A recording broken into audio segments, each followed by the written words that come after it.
There we are. It's been so long.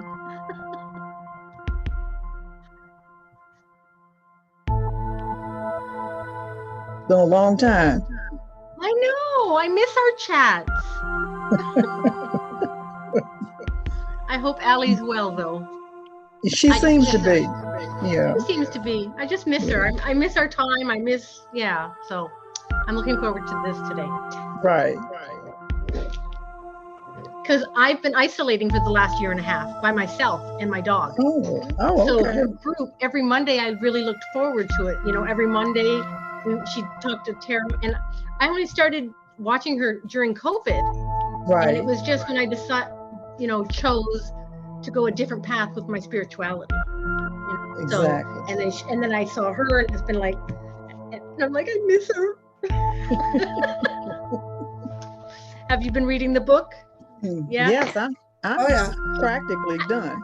I'm not, but I am enjoying it much more than I did Sacred, because me too. I wasn't going to do a laxative. There's just no, stuff I wasn't going to do. Part, I just totally blocked that part out. Now, there were a few things in this that, they mentioned, and I was like, when you think about them, you're like, would I do that? but it's been interesting. It's been interesting. Yes, I was trying to read more today. I wanted to get to the halfway point, but I'm a little short. That's okay. That's fine. I'm through parts 1 and 2.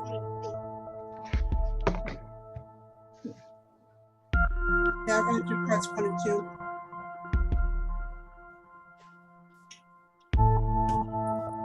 Got a lot of sticky note tabs in here for reference as well. Drink. What is that? Drink what? Drink up witches. Nice.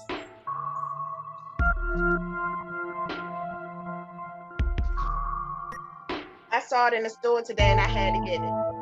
Oh, okay. Oh, yeah.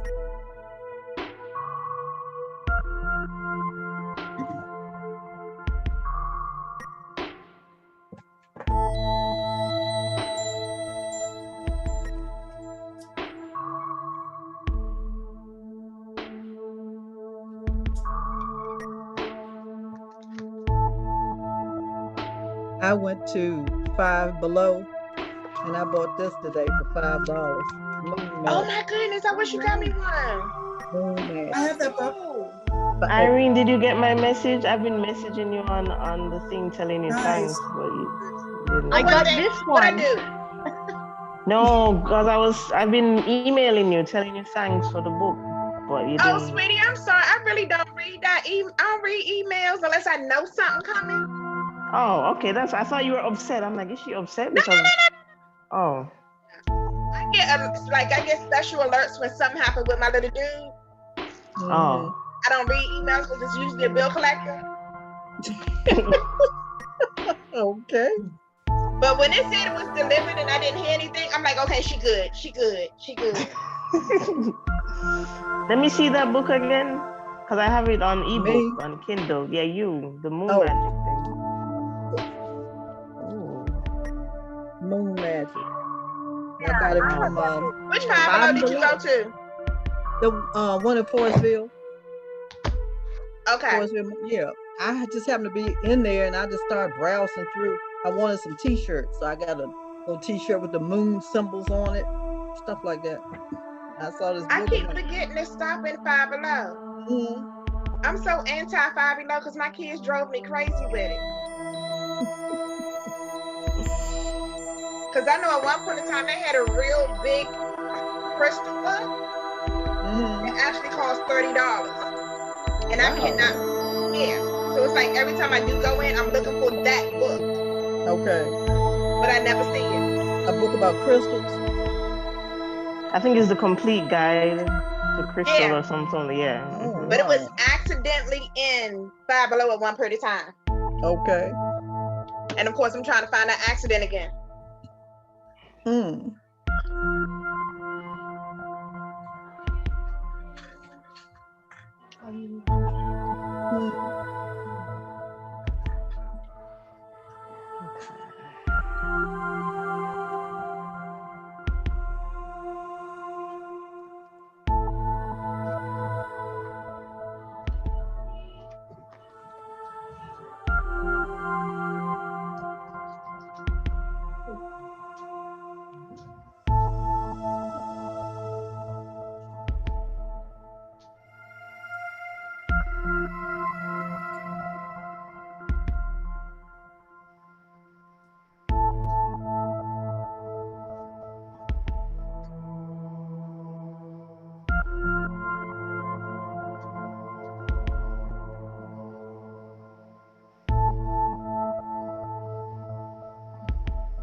What's up, witches?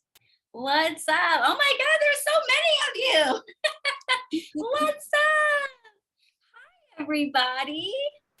What's up? What's up? Welcome, welcome. Oh, it's so good to see you guys. You too. Wow. Welcome, folks. Welcome.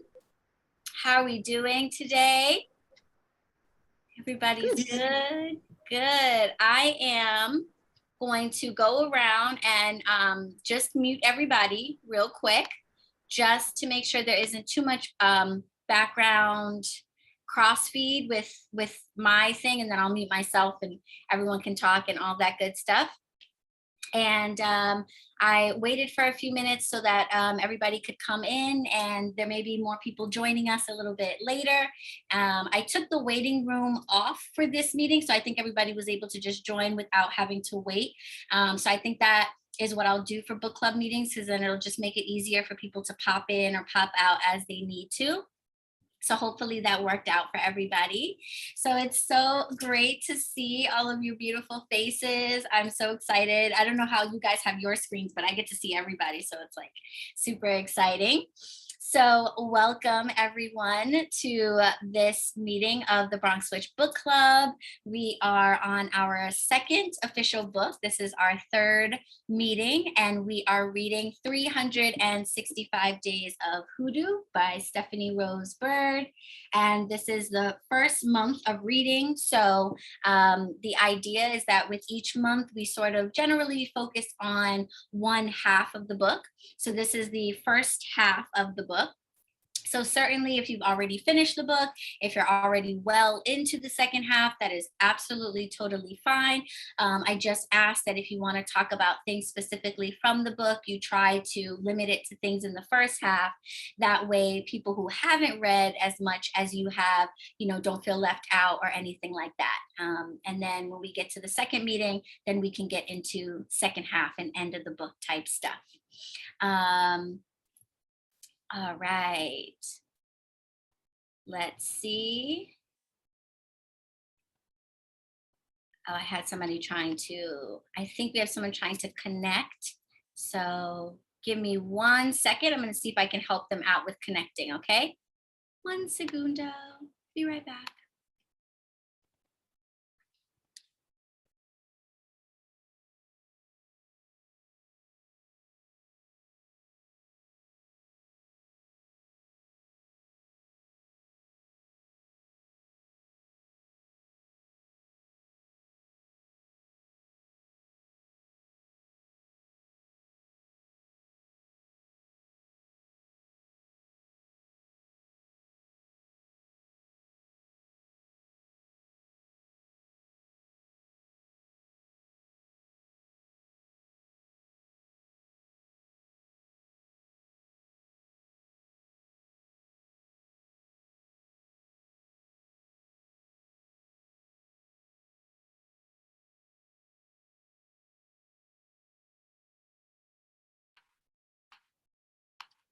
Okay, back. I am no tech whiz, so I'm sort of helpless with helping you guys with tech stuff. So you can always hit the chat if you have any issues. I'll try to help out. So like I was saying, I was just sort of giving a general rundown of what we're doing here today. And the way, if you weren't able to see the screen that was up when we were first coming into the room, the way we've kind of been running these meetings is generally we start off with a little brief introduction, and I ask everyone to give their name, where they are located in the world, the original stewards of their land, if they know it. If you don't know it, I highly recommend nativeland.ca. That's native-land.ca. It's a very useful website that can help you figure out who the indigenous folks who originally were on your land are. And then if there's anything that you want to say about why you're here, what you hope to get out of today's session, or anything about your tradition, anything like that, you're welcome to do so. I'll keep trying to do that while the group is still small enough for us to get through intros in kind of a reasonable amount of time. We may get to a point where that's not as easy to do. So I definitely want to encourage you guys to get to know each other while it's still manageable and easy for us to do that. And then after we do intros, if it's okay with everyone, I'll start us off with a little opening prayer, just to kind of bring us all into the right headspace, and then we'll get started. And I tend to kind of kick the meeting off to you guys to just start sharing thoughts about the book, enjoying it, not enjoying it, is it resonating, not resonating, things you really like, things you want to try, anything like that. And I just ask that whenever you are not speaking, to please mute yourself. That way, if you've got any background noise going on, it's not interfering with the meeting. But otherwise, no need to, raise your hand or anything like that. Feel free to unmute yourself and start talking, and, it'll be a fluid conversation like that, okay? So let's see. Also, my cat is meowing to get in the room, but I just let her out of the room. So she's going to have to wait. Yeah, why do they do that? I don't understand. It's like they wait until you're busy, and then they're like, no, I really want to get back in the room. Anyway, we'll see if I let her back in. Okay, so that's an overview of what we will do today. And for the intros, what I usually try to do is just go around in alphabetical order, just so that so that it's not too confusing, and you can just go ahead, and then we'll go from there. And I'm going to, I see all you guys have pretty much already done it. Thank you so much. Just going to change my name to include my pronouns. So if you're able to click on the square that your video is in, those 3 dots above your video will allow you to rename yourself, and you can add your pronouns. And if you're not able to do that for tech reasons or what have you, please do tell us your pronouns when you introduce yourself, so that we, refer to people as they would like to be referred to, okay? All right, so I'll kick it off. I am Alysha Kravetz, aka BronxWitch. This is the BronxWitch Book Club. I am very, very happy to be here. I'm located in the Bronx, the Boogie Down Bronx, New York City. This is Lenape people land, stolen Lenape land. My tradition is Wicca. My practice is eclectic, and I'm very much looking forward to learning more about Hoodoo. I took a Hoodoo course at the beginning of the year. That was a really cool 2-month long in-depth course that really taught me a lot about the practice, and I was surprised at how much I resonated with it. I probably shouldn't have been surprised because my family is from Charleston, South Carolina, so this is very much our ancestry as it is, but my family is very much removed from it, very Christian family for a very long time, no practitioners that I know of or anything like that. So it's only been recently that it's been calling to me, and I'm excited to read more about it. And so far, I've been really enjoying the book. I think it's good for me to be reading the book after taking the course, because I can kind of compare and contrast what I learned in the course and what I'm learning in the book. And so far, they've been really gelling, and it's been really helpful. So I'm looking forward to talking about it with you guys. So I will kick it off now to, I think, Betty, you will be next. So I'm going to ask to unmute you, and then I'm going to mute myself, and you can take it away. Hi guys, Betty Leiber, calling you from Toronto, Ontario, Canada. It's chilly up here today. It's wet, so I've got multiple layers on. I'm going to research a little further, Allie, that site that you mentioned. I know that I live close to Mohawk land, but I'd like to know, because I'm not quite Hamilton, I want to know where exactly, if they're still covering this area. I am 4th generation, I guess, removed from being Mi'kmaq. This was printed by the Mi'kmaq Printing Company in Newfoundland.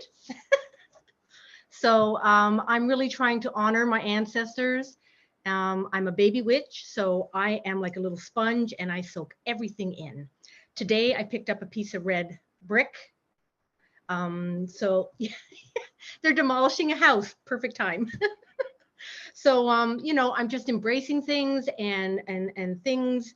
Not everything resonates, but some of it does. So I'm trying to just learn, and these kind of forums help. And I'm enjoying the book. Yeah, good book. Awesome. Thank you so much. Welcome, Betty. It's great to have you here again. And I think next will be Irene. I'm going to ask to unmute you and mute myself. Hello, everyone. I'm Irene. Y'all know I'm not trying to butcher their name. So this is their land. They're the original ones. Okay. Y'all know I go through this every time. My religion is unknown. My practice, I'm going to say, is eclectic, because I'm brand new and I'm a little bit of dabbler here, pull this, pull that. My family is Christianity. I was a hard-headed child, disagreed with everything, questioned everything. So a lot of things are starting to make sense to me now while I'm doing my research. It's a lot of stuff, even with holidays, are starting to make sense to me now. And what I've gotten out of the book now, I'm good with. I'm enjoying it, but Audible is my friend. And this book doesn't come on Audible. I'm bad at that. So that's pretty much it. Thank you, Irene. Welcome. Always great to see you. Thank you for being here. So I believe next is going to be Janine. So I'm going to ask to unmute you and mute myself. Hi, my name is Janine. And for those of you who don't know who I am on other platforms, I go by Icky's Pet on Instagram and Divination Witch on YouTube. So yeah, hopefully that makes me a little more familiar. Let's see, I'm in Portland, Oregon, and I was looking up the ancestral land thing, and it looks like it's mostly the Confederated Tribes of Siletz Indians and Confederated Tribes of Grand Ronde, from what I can tell, because I did not know the answer to that question at all. So good to know. I joined the book club specifically for this book because I love Hoodoo. I am drawn to it. It speaks to me. I love their no nonsense approach to things. And so when I saw it was going to be this book, I joined the book club and upped my tier specifically for that. And so far, I'm really enjoying it. I've got a lot of little tabby marks on here because I'm finding stuff I want to refer to later. And I'm more than halfway through the book, but I'll try to keep to the first half.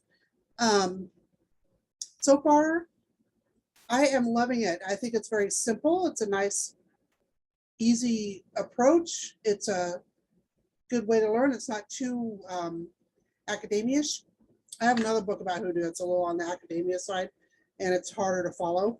So far, it's been easy to follow, and I just really am enjoying it a lot so far. Hey, thank you so much, Janine. Welcome, welcome. It's a pleasure to have you. Always in the comments, Divination Witch, so it's great to actually interact with you guys and have you guys come from behind the screen names and really like put faces to names. So thank you so much for being here. And next, I think that would be Josie. So I'm going to ask to unmute you and mute myself. Hi, everybody. My name is Josie, aka Goddess of Fire. I am from Alexandria, Virginia originally, but I moved to DC way back when finished high school. So I'm from Washington, DC. I cannot pronounce that name either, Irene, that she just ran, that's, you know, whatever. I'm an eclectic witch. I'm Wiccan and I'm practicing witchcraft. I am totally enjoying this book. It didn't really hit me until I got to the mojo bag part, and I'll wait till we start talking about that and I'll tell you why. But after I read that part, I am totally into this book and I am totally going to do a lot of the practices in this book. So that's about it. Awesome. Thank you so much for sharing that. I'm glad you're loving it and welcome, welcome, welcome. And next will be Kristen. So I'm going to ask to unmute you and mute myself. Hey, I'm Kristen. My YouTube name, I think, is still Perihelion. Pronouns are she or they. And I'm in Detroit, Michigan, which is Anishinaabe and Ojibwe land. I still consider myself a beginner, even though I've been researching and everything for 3 or 4 years now, kind of focusing on European folk magic. My family is all Christian, and I have a lot of German ancestry, so I've been looking into like Pennsylvania Dutch magic too. And excited to read this book because so much of the magical world and like what you learn like on YouTube and all of that is, and especially in the US, is influenced by Hoodoo. So it's cool. I like learning about the roots of all of that. And this book has been really good so far. I also read another book of hers, Sticks, Stones, Roots, and Bones, a couple years ago, which was also good. Yeah, I guess that's it. Good to meet you all. It's great to have you here, Kristen. Welcome. Thanks for being here. I think Sticks, Stones, Roots, and Bones is one of the other books of hers on the list for voting. So when we vote in the beginning of October, keep an eye out for it if people want to read another Stephanie Rose Bird book. I have heard great things about that book too. So, you know, it might get voted on. We might read it together. So thank you for that review of that book. And let's see, next is Marlene. I'm not sure if Marlene's going to be able to connect to audio. Yes? I think that was my friend was here last weekend and she did a conference call. So Okay. she may have not logged out properly. She's not Okay. here. She's Okay, not no part of it. worries. Okay, I good. never had to delete her. Okay, so I can remove. So I'm gonna go ahead and remove if that's okay. I was wondering, why is my friend on the chat? And let's see. Oh, I have to no, I don't want to report. No. Okay. They were like, do you want to report this person? No, I just want to remove. Okay, we're all good there. And if for some reason Marlene does want to join, let her know how to join and she can be a part of the book club too. Everyone's invited. She's learning a lot through me. Right? I bet that happens. So, you know, in the future, she might want to join us. So all are welcome. And I think next will be Tony. So I'm going to ask to unmute and mute. Hi, good night, everyone. Sorry about the baby music in the background. So I am Tony. If you have seen me online, I'm Awakening of Tony. I'm in New York. I'm in Yonkers, and I think it's Lenape. And there's another one, but I can't pronounce that one, so I'm sticking to Lenape. And my magical journey has been so weird because I started out as Wicca, and then I went straight into Ancestral, and then I didn't know where to go. I didn't feel comfortable in certain areas until I did a reading. I don't know who was here from the last book. I was telling them I was going to do a reading, and apparently my ancestors said I need to stick to my Spanish side. I didn't want to stick to there because everybody from the Spanish side died, so that connection is like severed. But he said I need to stick to there, and then his house is covered in batalau.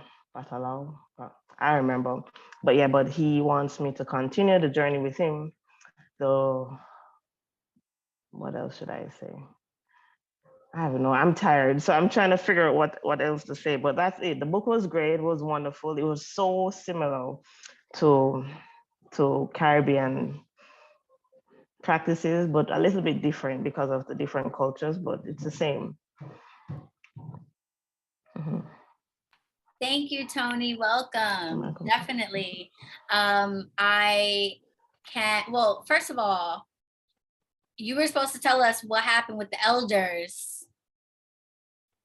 Okay, so can we take a second? I'm gonna unmute you again. Did they tell you that you were the long lost child that they have been waiting for, that the oracle foretold? What happened with the elders? So that's the thing. So I thought it was like straight to them, and then he explained it that first you do the reading to see. They asked 6 questions because he's Spanish, so he was throwing these 4 dice. It's not dice, it's like cowrie shells. Yeah. Not cowrie shells. It's like circular. So he was asking stuff, and I was on the right path. And I asked him, "What you think? What area should I go?" And he said Spanish. So he said I could join his side, but I have to do more reading and stuff. And then when I go to the elders, that's when I get crowned to get into initiation, and then I have to wear the all white. And it's a long process. But he says if I'm not ready, I don't need to rush it. But he says I need to read more. Yeah. Mm-hmm. Well, I think that's pretty awesome. You have to keep us posted, every step of the way. Let us know how it goes. I know that in this community of folks, I know just from getting to know you guys individually, I know that some of you have gone through initiation processes. I know that some of you have been involved with houses of the African diaspora, whether they're voodoo houses, hoodoo houses. I know that some of you have had good experiences, some of you had not so great experiences. So this is definitely a community of people that you can share what you're going through with, because I think that the group here has some experience that can maybe help you.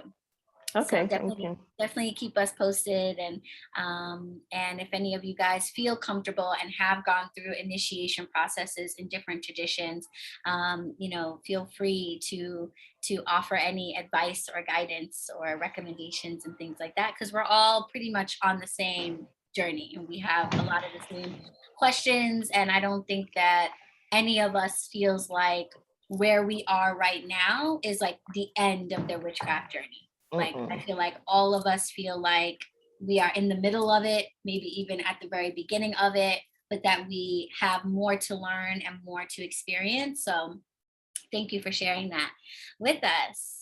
So thank you so much, guys, for introducing yourselves and saying hi, hello.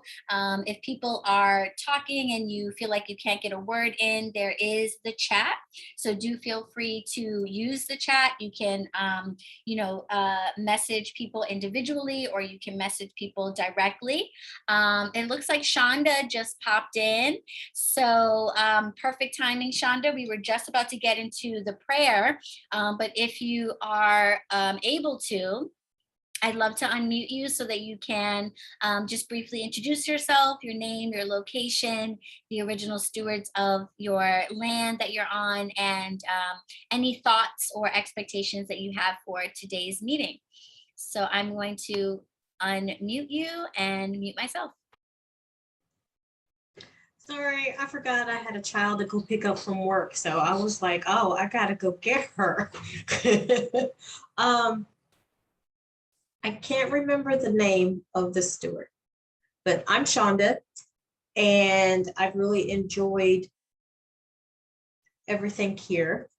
I've just been trying to learn myself. This has been a very stressful week, so I've had to learn how to calm myself down. Just been reading the book and just trying to keep to myself.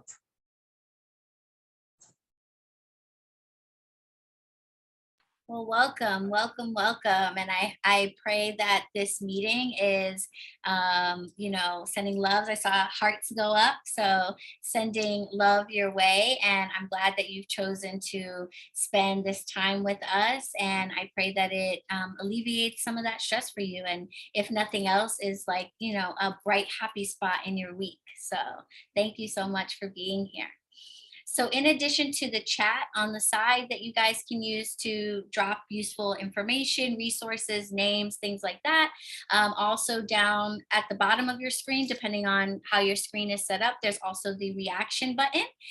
So that allows you to give a heart, give a thumbs up, put an emoji in your screen if you want to react to what's being said, but don't necessarily want to unmute yourself and speak. So if you still want to, give feedback on what someone is saying, then you can use the reaction buttons. I find those to be helpful for that. So let's go ahead, if you don't mind, and just take a moment to get into prayer. And totally feel free if you don't want to participate. That's absolutely fine. No worries there. If you want to mute yourself so that you feel more private, you can do that as well, or take your video off so you feel more private. That's totally cool too. Some people like to bow their heads, close their eyes, whatever you like to do to get into prayer if you are praying with us. And I just want to ask in the name of the Lord and Lady that we all give honor and thanks to the spirits of this land, to the nature spirits, the spirits of the trees, the birds, the living waters, the air, to the ancestors that have passed on, to the original stewards of this land who may not have access to this land anymore. All of their spirits are with us, so I just want to give honor and thanks to them. And I call in the ancestors, guides, and guardians of every single person in this meeting. I ask them to be with us, to guide us, provide us with clarity, to give us comfort, to give us direction. I give thanks to every spirit in this meeting, to everyone who's taken time to be here today. And I call in the spirits of clear communication and understanding so that we can have a fluid and fruitful conversation. With the help of the gods, guardians, angels, and ancestors, and spirits all around us. So mote it be. Thank you.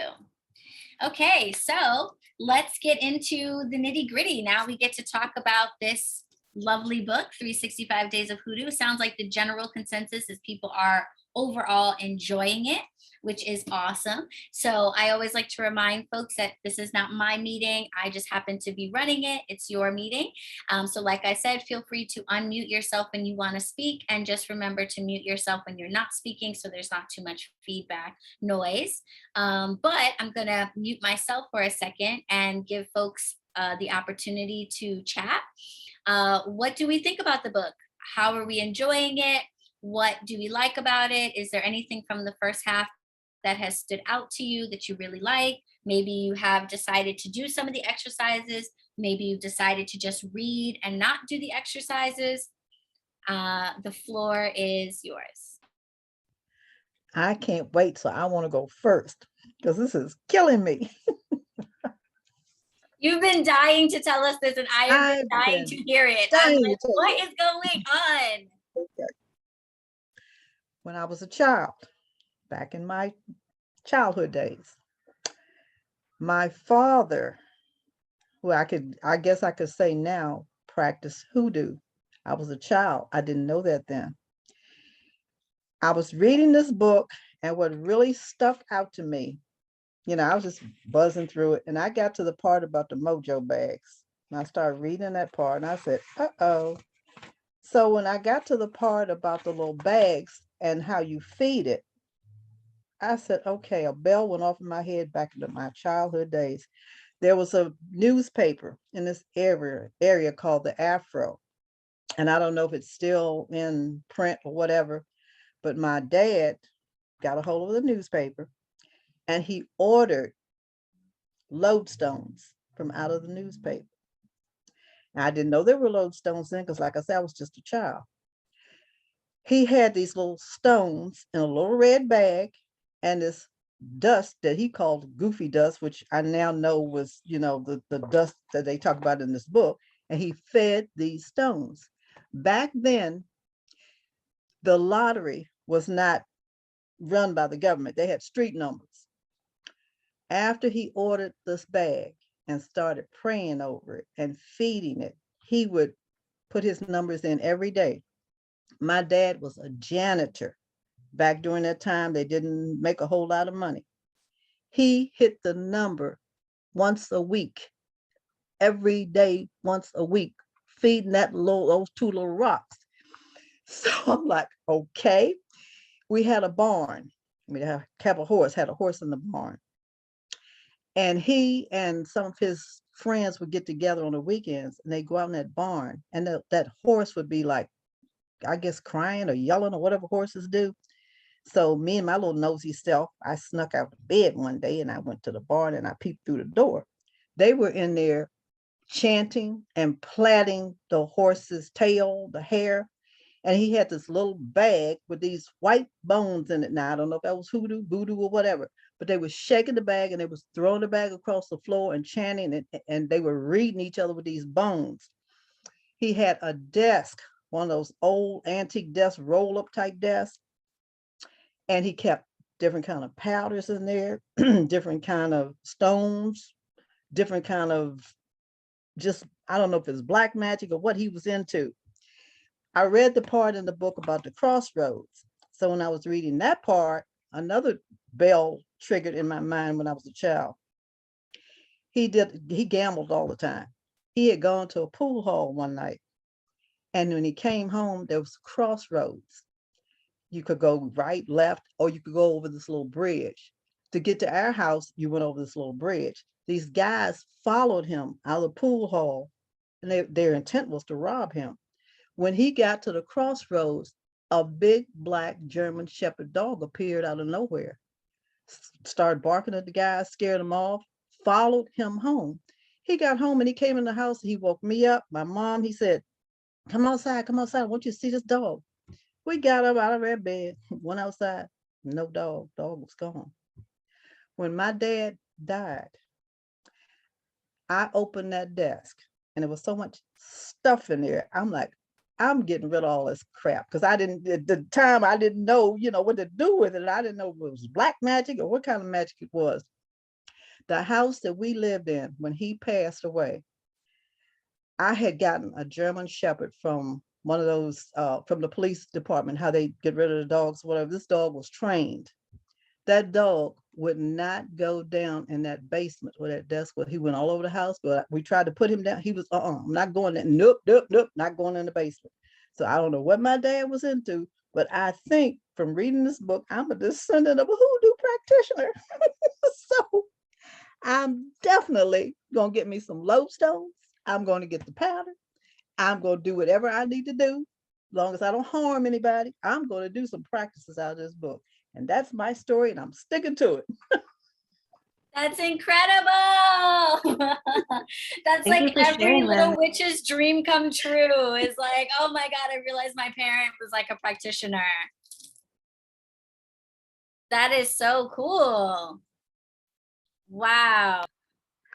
So there's Lodestones, I've already got my little list of things I need to order. I know where I'm ordering them from, my oil, everything I need, and I'm going to do this.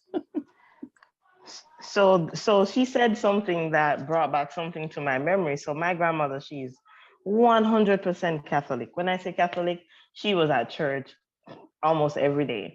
And in Jamaica, you have something called tenement yards. So a tenement yard is like a complex, is an apartment complex, but we didn't have them going up. It was just like one level. So you would have like one house there, but it's one yard. And the people in the yard used to do obea, which is Jamaican, whatever, right? And she used to do something every morning. So so in the book, they said you should pee first, the first thing in the morning, whatever. So she used to keep this something we call a chimney, not the chimney that you have in your house, there's a chimney, like a little bucket thing that you keep under the bed, and you would pee in it. Everybody would pee in it. Like, so everybody would get up in the morning and pee in it. And what she would do, she would sprinkle it around the house. So as a 4-year-old, I'm like, what the hell? Why would you throw pee around the house? And then she would get garlic and she would cut it in half and put it and throw it. She wouldn't even put it, she just throw it at the four corners of the house. And when I tell you, like when people come to us to our one tenement house in the yard, they could not pass that line. They could not pass that circle that she sprinkled around. And there was another time, now that you said it, there's so much things that they did in my house. When I was reading the book, I'm like, I know this is so similar. They used to do the same thing, but something different, because different cultures, different practices. So that's strange that you said it, because I was going to say something similar when you said that. It's called, in the book, they call it chamber lie. It's urine. Yeah, that's a word that I learned, or a phrase that I learned out of this. Definitely.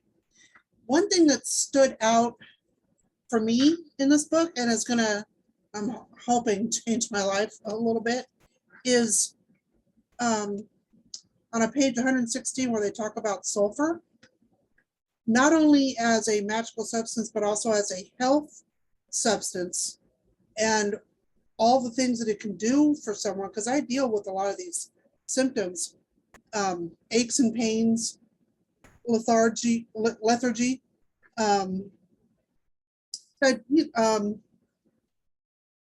don't know, just general exhaustion and tiredness and aches and pains and joints and muscles and things. I'm going to start a sulfur regimen towards better wellness, and I'm hoping that that really helps. So this book directly led me to that, which is off the beaten path a little, but I think will be a good thing. I just want to add one more thing about my dad. I told you guys he was a janitor, so he didn't make that much money. The first car we had was a 1953 Cadillac that he paid cash for on a janitor's salary by hitting a number every week with those lodestones. That's incredible. You got some strong ancestry behind you now that you're starting to. That's really cool to have like that connection, because I think, so like as a Black American, it's something that it's like, okay, well, I know in general, my ancestors came from West Africa, so at some point these traditions were probably practiced, but it was so far gone for me anyway. So to actually have it be like tangible and something really close, I think that's just like amazing.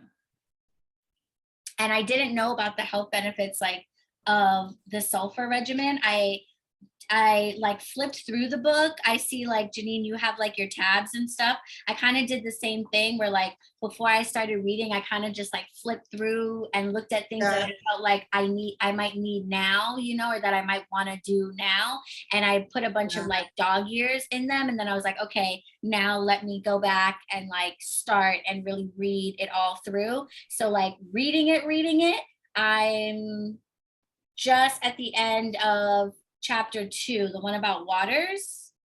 No, I'm in chapter 3 now. I'm in fire, candles, and incense. I just started reading into that. And I really liked the Mojo bag as well. That chapter, I felt like I have made many, many Mojo bags in my life, in my witchy life. It's something that appears in many different practices. You know, sometimes they're called sachets, sometimes they're called charm bags, but the idea is all the same. The idea being that you have certain herbs, roots, powders, and different ingredients that are all designated to serve a certain intent, and then you pray over it, and then you can carry it or put it somewhere or things like that.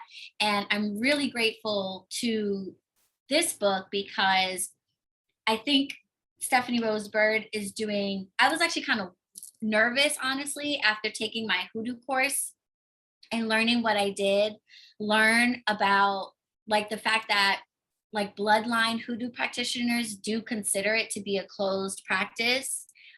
They do feel that there are initiations and there are houses and that it should be passed down, word of mouth, like, you know, all of that good stuff. So I was a little nervous about reading a Hoodoo book at all because I was like, I don't necessarily want to play into like the commercialization, like colonization of the practice. Like if people feel like, if Hoodoo practitioners feel like it's closed, then like maybe I shouldn't even read it, you know, since I'm not initiated, I'm not a part of a house, and I shouldn't encourage other people to read it. But I feel a lot better after reading the first couple of chapters and seeing how much the author really incorporates the West African practices and tells you what the Yoruba traditions are and like the reasons behind things. Because I really feel like my Mojo bags went up like infinite levels, having a better understanding of like why certain things are done. So like, even though I made many, many Mojo bags before, one, I didn't necessarily know about the power of using flannel or the color red, or of incorporating metal into the bag. I hadn't thought about that. And the biggest thing is feeding it.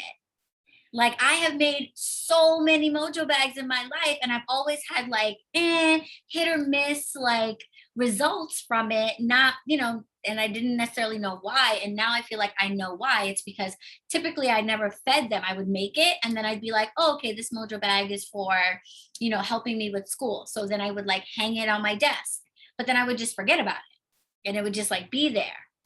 So now that I've been feeding the Mojo bag that I made, I really feel its power differently. And I guess now is a good time to tell you guys. Are you ready? I have some news from my Mojo bag. Are you ready? Irene got close. Yes? Irene, your eyebrows, girl. Okay. So I was like, I'm going to try this out. When I was reading the chapter, I was like, this is different. This is different. I've read many Mojo bag books. I've even taken classes, but I was like, this is a little bit different. I'm going to try to do it the way that Stephanie Rose Bird says to do it. I'm going to use flannel. I'm going to use red. I'm going to do all these things. I'm going to wear it all the time. I'm wearing mine now. You can't really tell, but it's like under here. I've been tying it to my waist beads and wearing it every day since I made it. But the most important thing is I've been feeding it. every night, feeding it whiskey, feeding it tobacco smoke, feeding it like a powder that I made, like a money draw powder that I made. Because I made this one for certain prosperity, certain things that I wanted to manifest. And I pretty much used her like recipe and her instructions, but I had to, every witch has to add their own, got to add your own thing. So I really like bay leaves. And you know how there's the tradition of writing on a bay leaf and then burning it. Mm-hmm. So I wrote 3 bay leaves with 3 different things that I want this mojo bag to manifest.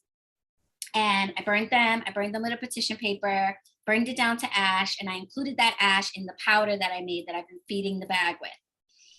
And the first thing that I wanted to manifest has already come to be.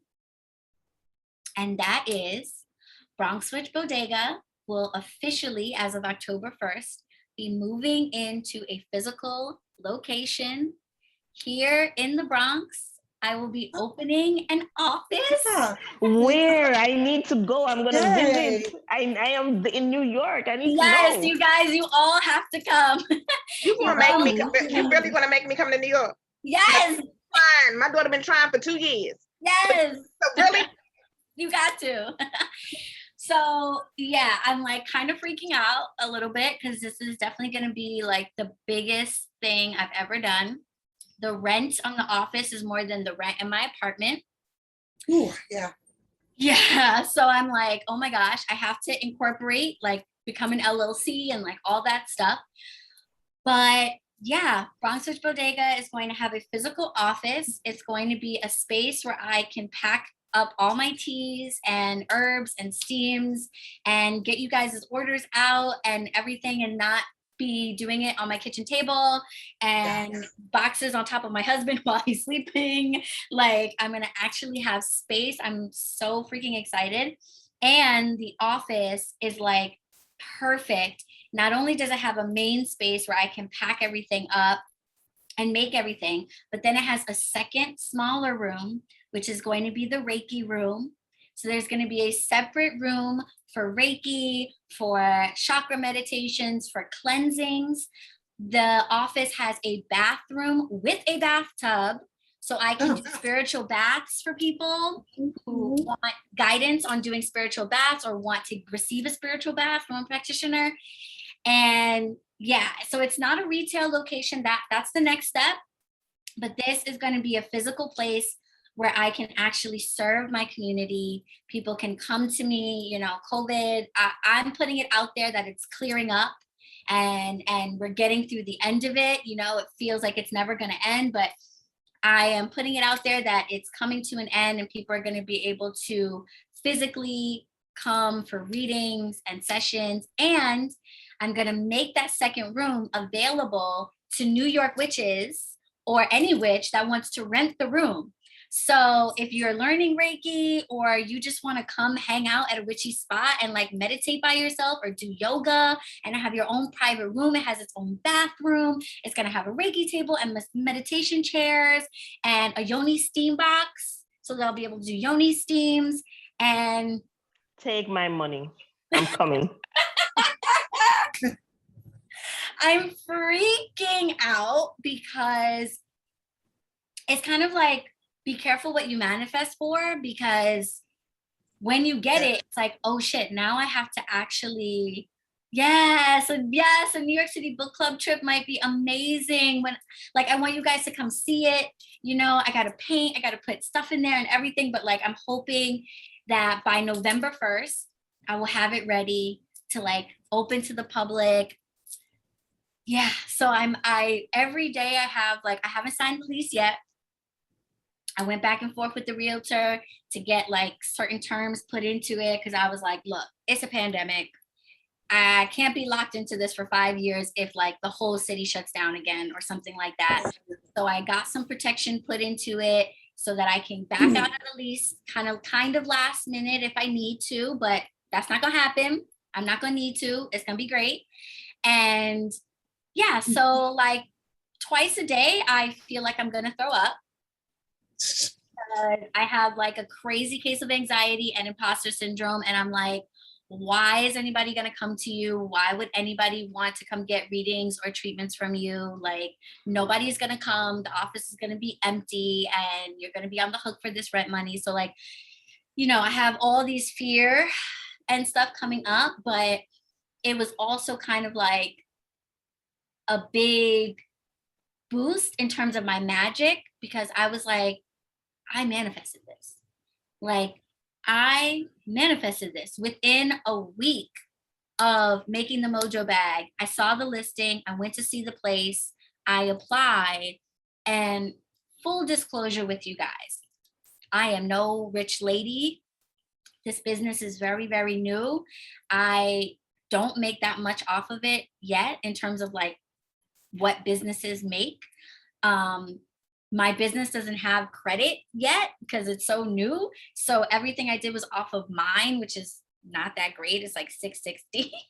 I don't really have anything saved. Like I have no explanation for why I was approved other than this mojo bag. Like, it's honestly the only explanation, because on paper, nobody in their right mind would rent a commercial space to me. Like, I just, you know what I mean? Like, oh, you can have all the hopes in the world and all, but just on paper, I just don't have the credentials. I don't have the financials. I don't have the credit. I don't have the years of, you know, bank statements. Like, I don't have any of that. Like, half my application I couldn't even submit because I was like, I don't have 3 years of business taxes. I don't have like a business credit score. Like, I just have my personal stuff. So I have no other explanation for why I was approved by this major realty company that owns hundreds of buildings in the city. Like, there's no reason to rent it to me. And I was like, 100% that is my mojo bag. The spirit that I've been calling on to bless my mojo bag is my father, who has passed away since I was 3. He was a gambler in life, but not a very good one, because apparently one time he almost got my mama evicted while I was a baby. I did not know this story until recently. And I called on him because I was like, I need all the luck I can get. I need all the luck I can get. Put a lodestone in my mojo bag, fed it with a little magnetic sand. And that's the only thing that I can explain for how I got this is the mojo bag. Because literally on paper, I should not have been qualified. So I just wanted to share that news with you guys, and also say shout out to you, Stephanie Rose Bird, because you hooked a sister up with I was just missing those key details of how to properly work the mojo bag. That's what I was missing. Knew how to make one, but just didn't know how to feed it and maintain it and really work that energy. And now I do, and it's already popping. 2 more things to do, and I'm gonna follow witch etiquette and keep that to myself. But when those 2 things manifest, you guys will be the first to know. So, and yes, I'm going to do tarot readings at the shop. So, or at the office. So people will be able to come get in-person readings. And I can't wait. If you need help, I can do it free of cost. Because I'm like right in Yonkers, but I'm only free on weekends because I work Monday to Friday. But if you need help, I'm there. Listen, I might call on you. I really do, because I really do need to get it open by November.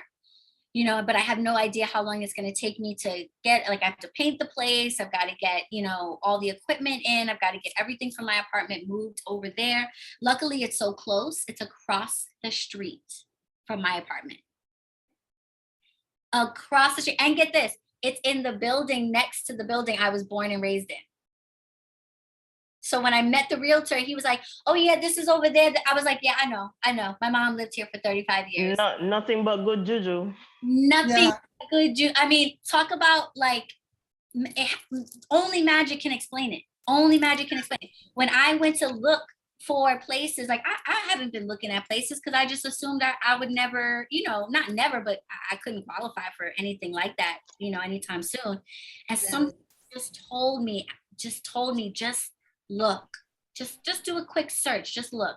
And I looked at the list, and everything on the list was 1,200 square feet, 1,500 square feet, 1,700 square feet. And I was like, I can't handle all that space, and I don't need all that space. You know, my apartment is 500 square feet and it's plenty big. So I was like, anything like that would be fine. There was one place on the list for 500 square feet, and all the other places were about $50 per square foot. This was $33.33 per square foot. Come on now. That wasn't meant for you. Come on. Come on now. The more you talk, the more you telling us how that was meant for you. Come on. I was like, is my name written in this place already somewhere? Because this is meant for me. That doesn't mean I'm not horrified. It being meant for me is one thing. I'm scared out my freaking mind, y'all. Scared out of my freaking mind. But I can't explain how it came to be other than the magic of the Mojo bag really hit. Really, really, really hit. So, thank you guys for the vote of confidence. I'm going to keep you posted. Obviously, as members, you guys will know first about everything that's going on. I'm going to start a GoFundMe that I'm going to put up like on Instagram and Facebook and stuff for the month of October, and just try to get as much people from the community to support it. And so I appreciate you, forwarding it on to people, tell a friend. And yeah, this is going to be like witchy headquarters for us. Like, it's going to be a physical place for us to meet. So yes. I'm so excited. And I was like, I'm definitely finishing this book. Irene, I don't like to drive. I'm elderly, but we driving. Me and you, we got this. Y'all better. I will send for y'all. But if you get your keys on October 5th, make sure you call me. I will. Because that's my birthday. So that's my birthday wish to you. I will. Thank you. Don't worry, I have Metro Unlimited for the month. I will be helping if you want. Thank you. I'm telling you. Thank you guys. And I want to say a quick welcome to Jamie. I see she just popped in there. So if you guys don't mind, Jamie, is it okay if I unmute you to give a quick intro? If you don't mind just saying, your name, which is Jamie, please tell us your pronouns. If you aren't able to change your name title, so just let us know whether you go by she, her, him, they, and let us know where in the world you are located. If you know the original stewards of your land, the indigenous people of your land, you can share that with us. No pressure if you don't. And just let us know how you've been enjoying the book if you started. So I'm going to unmute you, and I'm going to mute myself. Hey guys, I'm Jamie. I'm totally new to this, so I'm kind of like shy. I'm originally born and raised in San Jose, California. My father is native to Arizona, Tucson. My mother is native to here in Alton, Illinois. We have a very, very interesting background. My great-grandmother was Scottish, and my great-great-grandfather was he was from here in Illinois. And they secretly got married and started our family. So my background is that I just started coming out of the closet, if you will, because I was raised a Jehovah's Witness for most of my life. And it never was a calling of mine to be in that. And I always knew I had a calling for other than that. So yeah, that's me. And I'm so glad to be here. I am so glad to be here and a part of something and find you all. My birthday is October 1st. I heard someone say it's the 5th. So theirs is the 5th. So hello. And yeah, I am, this book is good. And my kids come out. I have 3 children. They know I practice, and I'm a newbie to all this. I really am. I am a newbie, but yeah. So I am where the love spells are and things in the book.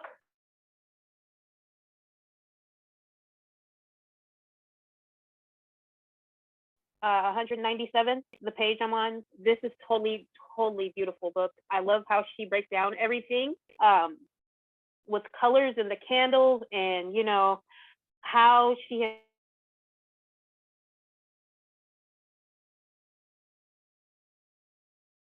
has dissected it, and you know, even she referenced them from and things like that. So I really appreciated that, and it just gave me more of an appreciation of our heritage and our background and our lineage, that you know that we have come so far. I mean, I just felt it so deep. I mean, even down to the washing the dishes, and how they used the saliva off the plates and things like that, you know, because we had to keep, as slaves, we had to keep ourselves protected, and we needed to fight back in some way, you know, when it was needed in that perspective, you know, and in other ways too. And it just, you know, it's just so strong and powerful and empowering to see how far of little things, and how we always came back to nature, how we always came back to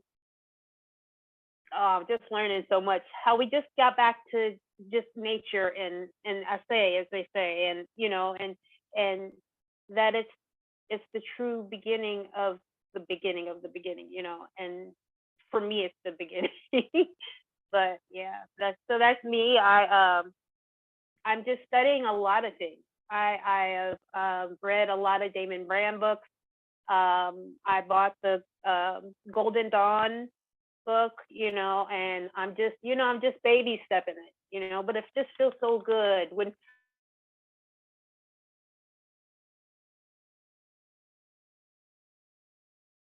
I saw your page. I was like, because I was trying to find my way, and I guess Spirit had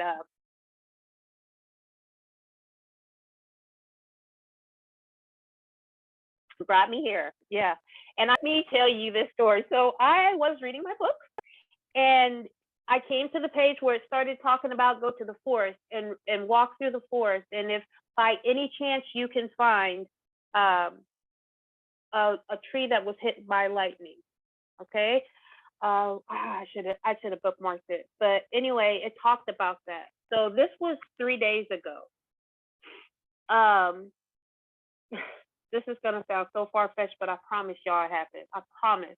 So I'm laying in bed, and it starts to thunder outside and rumble, and you know how sometimes it wakes you up out of your sleep? And something told me to get up and get that rainwater it was talking about in the book, the thunder water that it was talking about in the book. And I was like, okay. I said, well, I don't have no special pot or anything, but I'll just go get a pot real quick and just get some of that thunder water. No sooner that I set, you know, because it's raining hard, no sooner I set the pot outside. Mind you, in the book, it talks about if you can come across a tree that has been hit by lightning, collect that. No sooner I put the pot outside, lightning hit the tree. That was 3 days ago. It hit the tree. Now, when I'm reading this, I'm thinking to myself, yo, what is the chance of finding a tree that's hit by lightning? Right. And it was Spirit talking to me. Wood, you're gonna have to make little baggies for everybody, because yes, I will. I got the wood right here. I can show you the wood. It's burnt and everything. I was like, you know, because it was, you know, like you said, it's nothing but magic. It is nothing but that magic. And I'm sitting here in my mind manifesting and getting and walking through this forest, thinking to myself, there's no way I'm not going to be able to find a tree that's been hit by lightning, nor what it would look like, you know, or what exactly to look for. And I was like, oh, it's raining so hard, you know, I'm pushing the pot outside, like, and then all of a sudden it just hit. I mean, I seen it hit. I was like, that is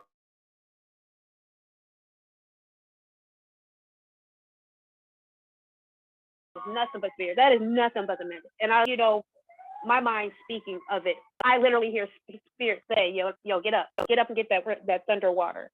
And then as soon as I'm putting the pot out, I'm hearing Spirit laughing, like, watch this.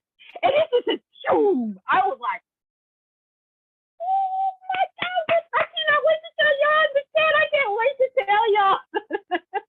It was beautiful. It's beautiful. I should go get the wood because it was just like, wow. And then at where it struck on the tree, the other part of the wood fell and inside was a bird's nest. So I don't know what symbolism that meant, but I wanted to make sure I told my sisters in here that yes, very big symbolism for me. I have to research more of that, but I wanted to share that. I couldn't wait to share that with you all. Are you okay with people like sending you money for pieces of the wood? Yeah, I don't need that. I'm too new to this. I will send them as gifts, as just hello, it's me. Because that's the type of person I am. Well, if you feel comfortable with dropping like your Instagram or your email or whatever, however you would like people to reach out to you. Absolutely. I definitely want a piece of that. I would love to I'll do an exchange with you, girl. I'll send you some stuff that I got up here, some things that I've collected here. Yeah, we could do exchanges. How about that? Yeah. Drop your email or your Instagram in the chat. And if you're open to, folks from the book club, I am more than happy. I am more than happy to share that because I just thought to myself, and this is what I was thinking too, man, if there was some way I can just, give y'all some of it, but it's a very big piece. I mean, I got to tell you, I should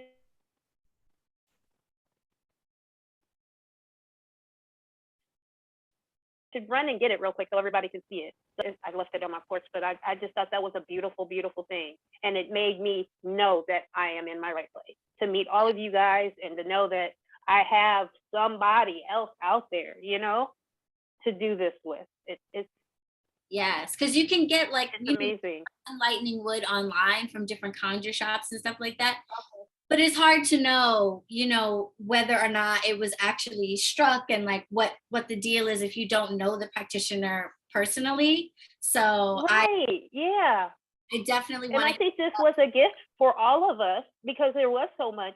I think it's a gift from all of us to let us know that we're on our right path and we're y'all right, and we're in spirit is here. Right. Yeah. Whatever we need, one of us will have it. One of us will get it.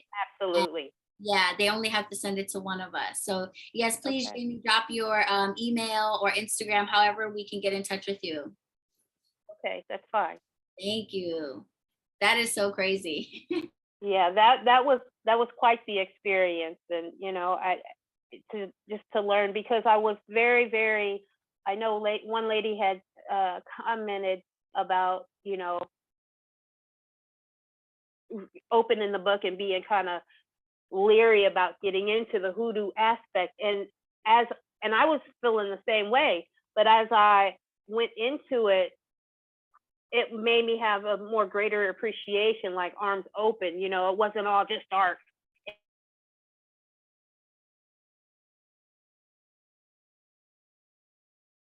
And because you're going to do this, it's like you're a part of the hoodoo nation, if you will, if you put it that way. How she says, okay, now that you're a practitioner, this, that, and the other, which I find very welcoming, but it's just like, how much do you know? How much do you? Because I'm new at everything, I am.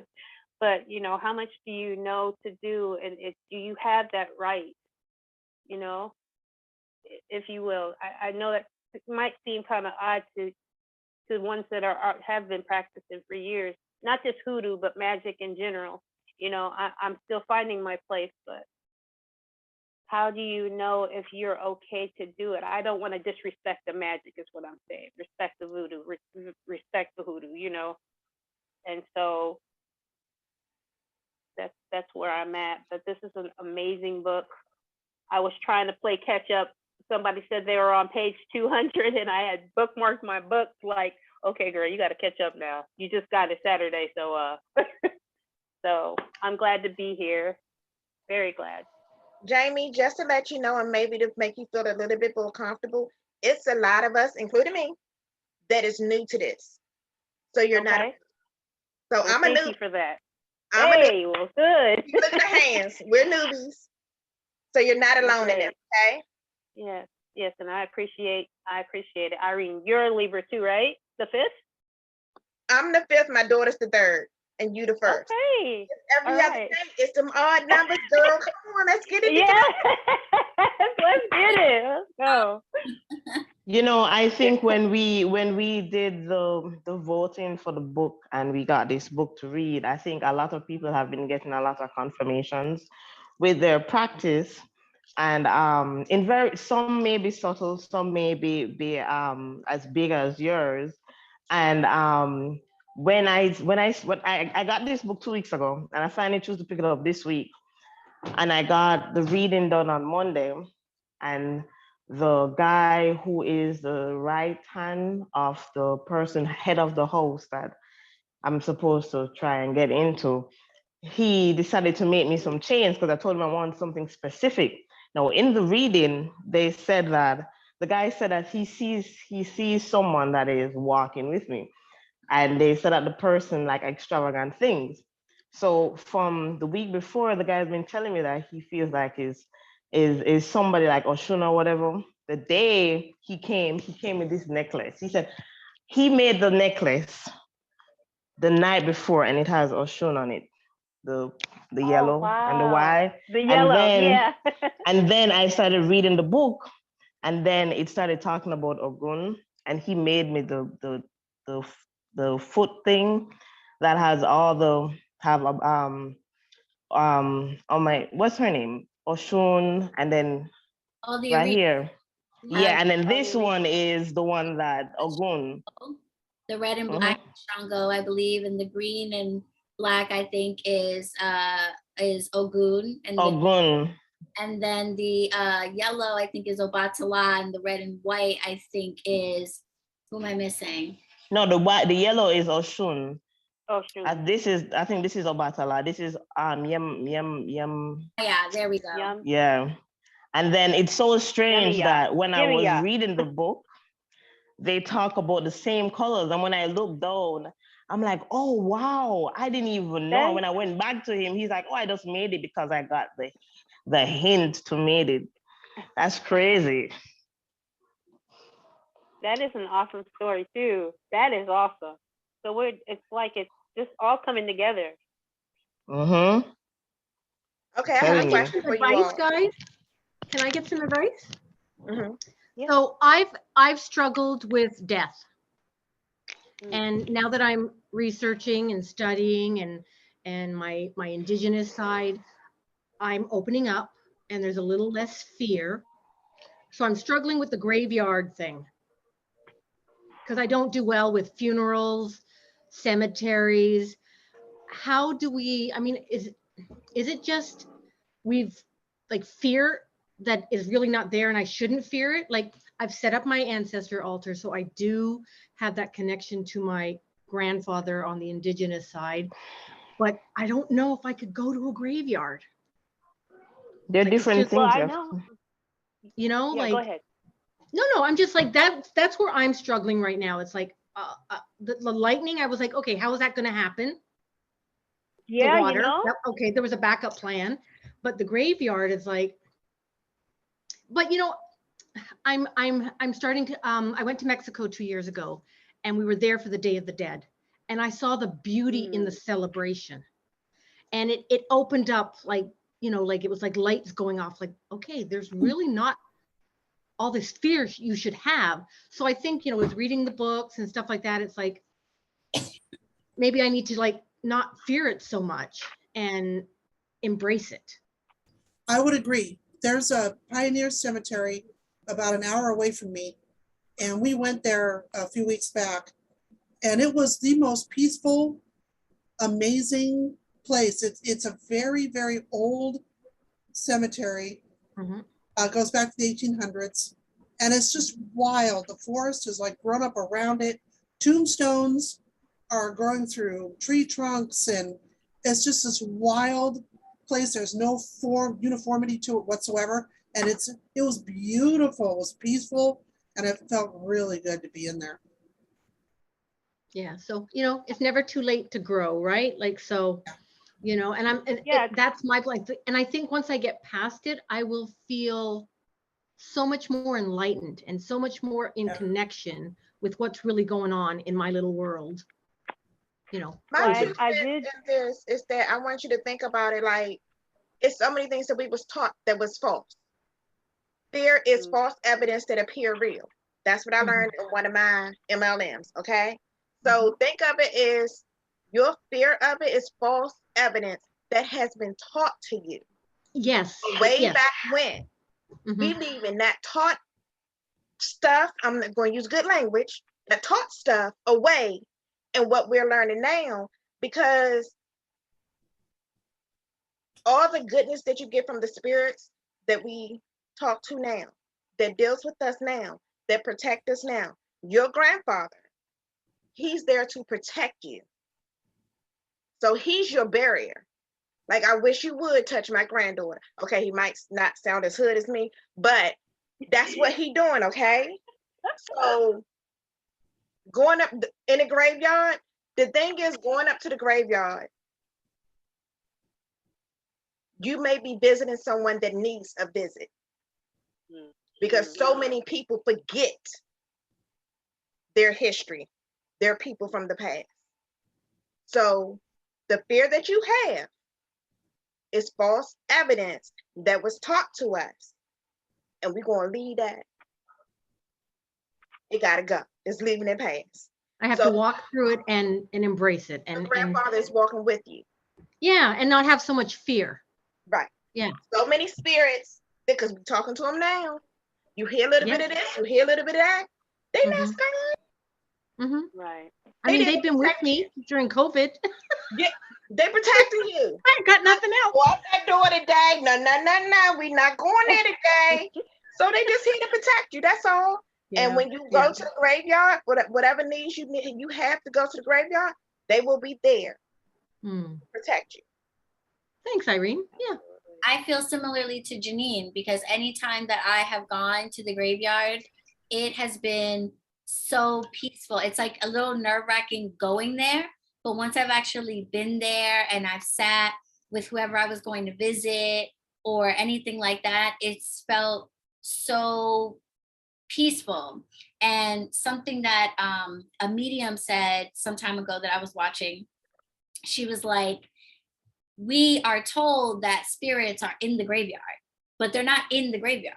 It's just their bodies that are in the graveyard. They come, the reason we have paranormal experiences when we're in the graveyard is because they come with us and we are open to communicating with them there. So we are looking for the signs that they're communicating with us.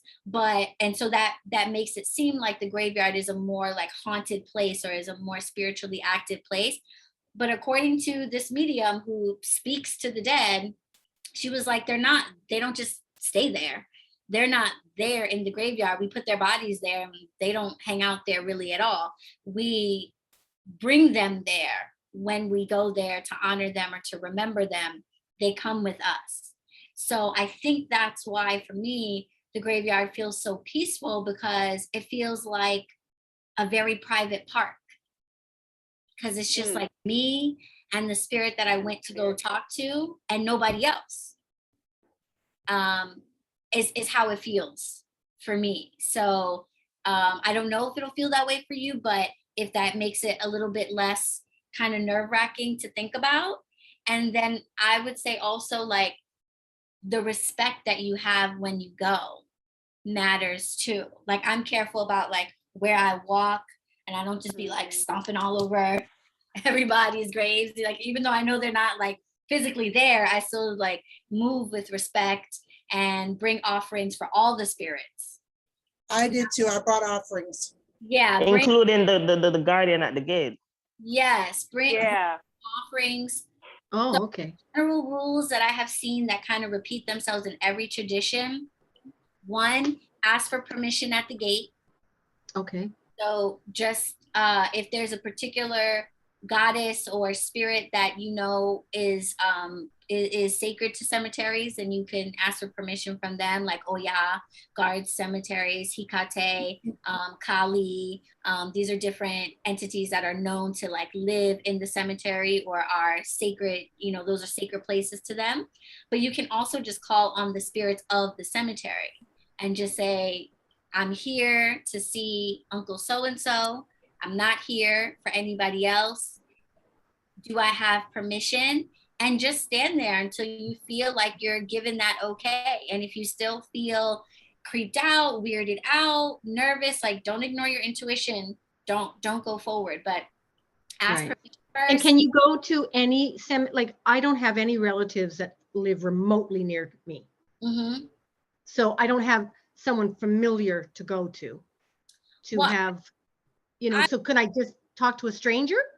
Like Yeah, a strange spirit? You could, but what I would say for that is kind of like, imagine if somebody rang your doorbell and you opened it and they were like, oh, nothing. I just wanted to be here. You'd be like, what? Yeah. So Yeah. I guess the first thing I would say is have a reason for going. You know, so like have a reason for going. And it doesn't necessarily have to be, you know, related to your family. Like you might want to go to a cemetery to honor your family. I only take graveyard dirt from my family members' graves because that just seems right for me. But I also know hoodoo practitioners and other practitioners who will go to graves of people who have certain energies that they need. So like, let's say you're working a court case situation and you've got somebody in legal trouble and you want to help them with legal trouble. You might go find the grave of a judge in, you know, in your area who was well known, or let's say, you know, someone who's serving in the military and you want to protect them. You might go to the grave of a soldier who lived, you know, a long life or something like that. So, so have a reason to go, because you're essentially knocking on people's doors saying, hey, let me come take stuff from you. Let me take dirt, or let me take thorns, or let me take stuff. So there should be a reason for it. And then ask permission. I think it's kind of like going to somebody's house and ask permission before you enter. And then, you know, you wouldn't go to somebody's house for a dinner party and not bring something, at least a bottle of wine or something. So you bring offerings. And it would be pretty rude to bring something that like only one person at the party could enjoy. So bring offerings for everybody. So what I was taught in my hoodoo course is pennies, shiny pennies are great offerings for all the spirits. So I take 10 shiny pennies with me. And after I ask permission, when I go in, I pray over the pennies before I go, and I like feed them with wine and stuff like that. And then I kind of just sprinkle them out as I'm walking in. And I just say, these are offerings, these are gifts for all the spirits that are here. And then I have whatever my specific offering is for the grave that I'm going to. You know, so when I went to see my grandma, it was saltine crackers and ginger ale, because that's what she likes. When I went to see my grandfather, it was mercury dimes and silver dimes, you know, because he was all about his coin. So yeah, take something for all the spirits and also something special for the grave that you're going to. And then sit with it, you know, sit with them, pray, let them know why you're there, make sure it feels right before you take anything. Say a prayer of thanks when you're leaving. And then I've heard different things, but I know that it's very popular in like the African diasporic practices to walk out of the cemetery backwards.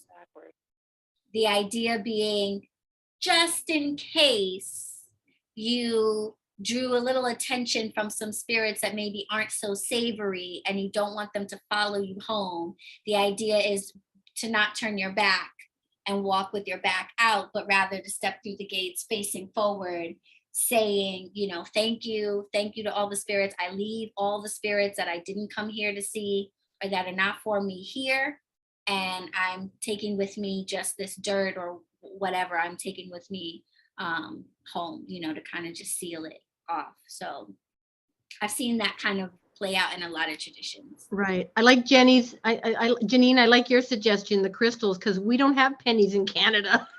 You don't? Yeah. No, the lowest denomination is a nickel. They're doing Even Jamaica have pennies. getting rid of pennies. No pennies. Yeah. I think they're getting rid of pennies in the US because it literally costs more than a penny to make a penny. Yeah, so keep your pennies, stock up. Yeah, because they're gonna be worth something one day. Yeah.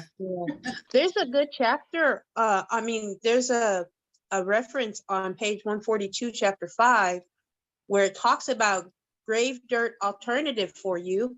I remember reading about that because I totally get where you're coming from. And Yeah. not to, well, I mean, I am going to bring this up. My sister was just murdered. Oh, so And sorry. yeah, and we just buried her body, and she's with me. I'm good. We're good. Of course, it's never good to be murdered or anything like that, but we did talk to a medium and getting things figured out. But I appreciate you, Ali, saying that about, just going to specific ones, because that was my mental too, thinking like, how do I approach it if it's like it called for a baby's grave, how do you, so I totally get you on that. How do I don't know if my empathic self would let me go there yet. But on chapter 5, 142, she has an alternative graveyard dirt alternative in there that you could use. Excellent. Yeah. I think until I'm you're at warmer up 140. with it. I'm at Oh, 140, so I'm almost there. But at least you have that comfort that's there as well. And yeah, it's funny thing is that sorry guys, as a child growing up, this is so weird. I'm sorry, it's just so weird how things are so connected for me. As a child growing up, our house was in behind a graveyard. Now, mind you, I came from a very, very strict religious background. But as a child, I was a child of the woods. I loved to play in the woods. I didn't want to be bothered with anybody else. I had my dogs, and every dog in the neighborhood, I had a special dog call for the dogs, and we would go up into the woods, and I would play all day long, would not think nothing of it as a child. I felt safe there. I felt at peace there. And it's so weird that, that now that it's talking about this, in using the dirt, at first I was like, well, I don't know. And then I had my higher self was like, girl, you played up in the graveyard and the spirits just let you be. So, and was very well protected, but that's a child spirit too. But yeah, so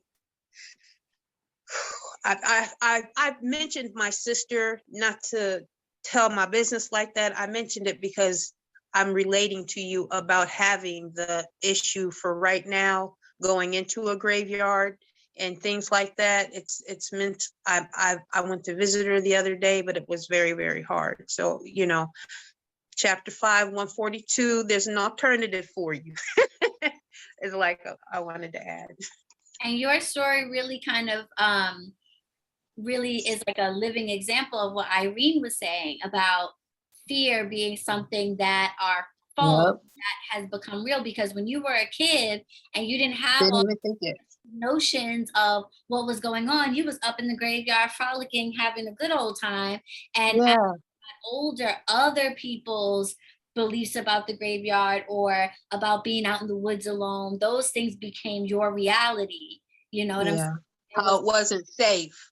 Right. How it never was safe, Didn't worry about what other people said you were safe or not. You did it based on how you felt, and you felt safe, so you went out there. Yeah. Thank you for breaking that down, because that's what I was trying to say.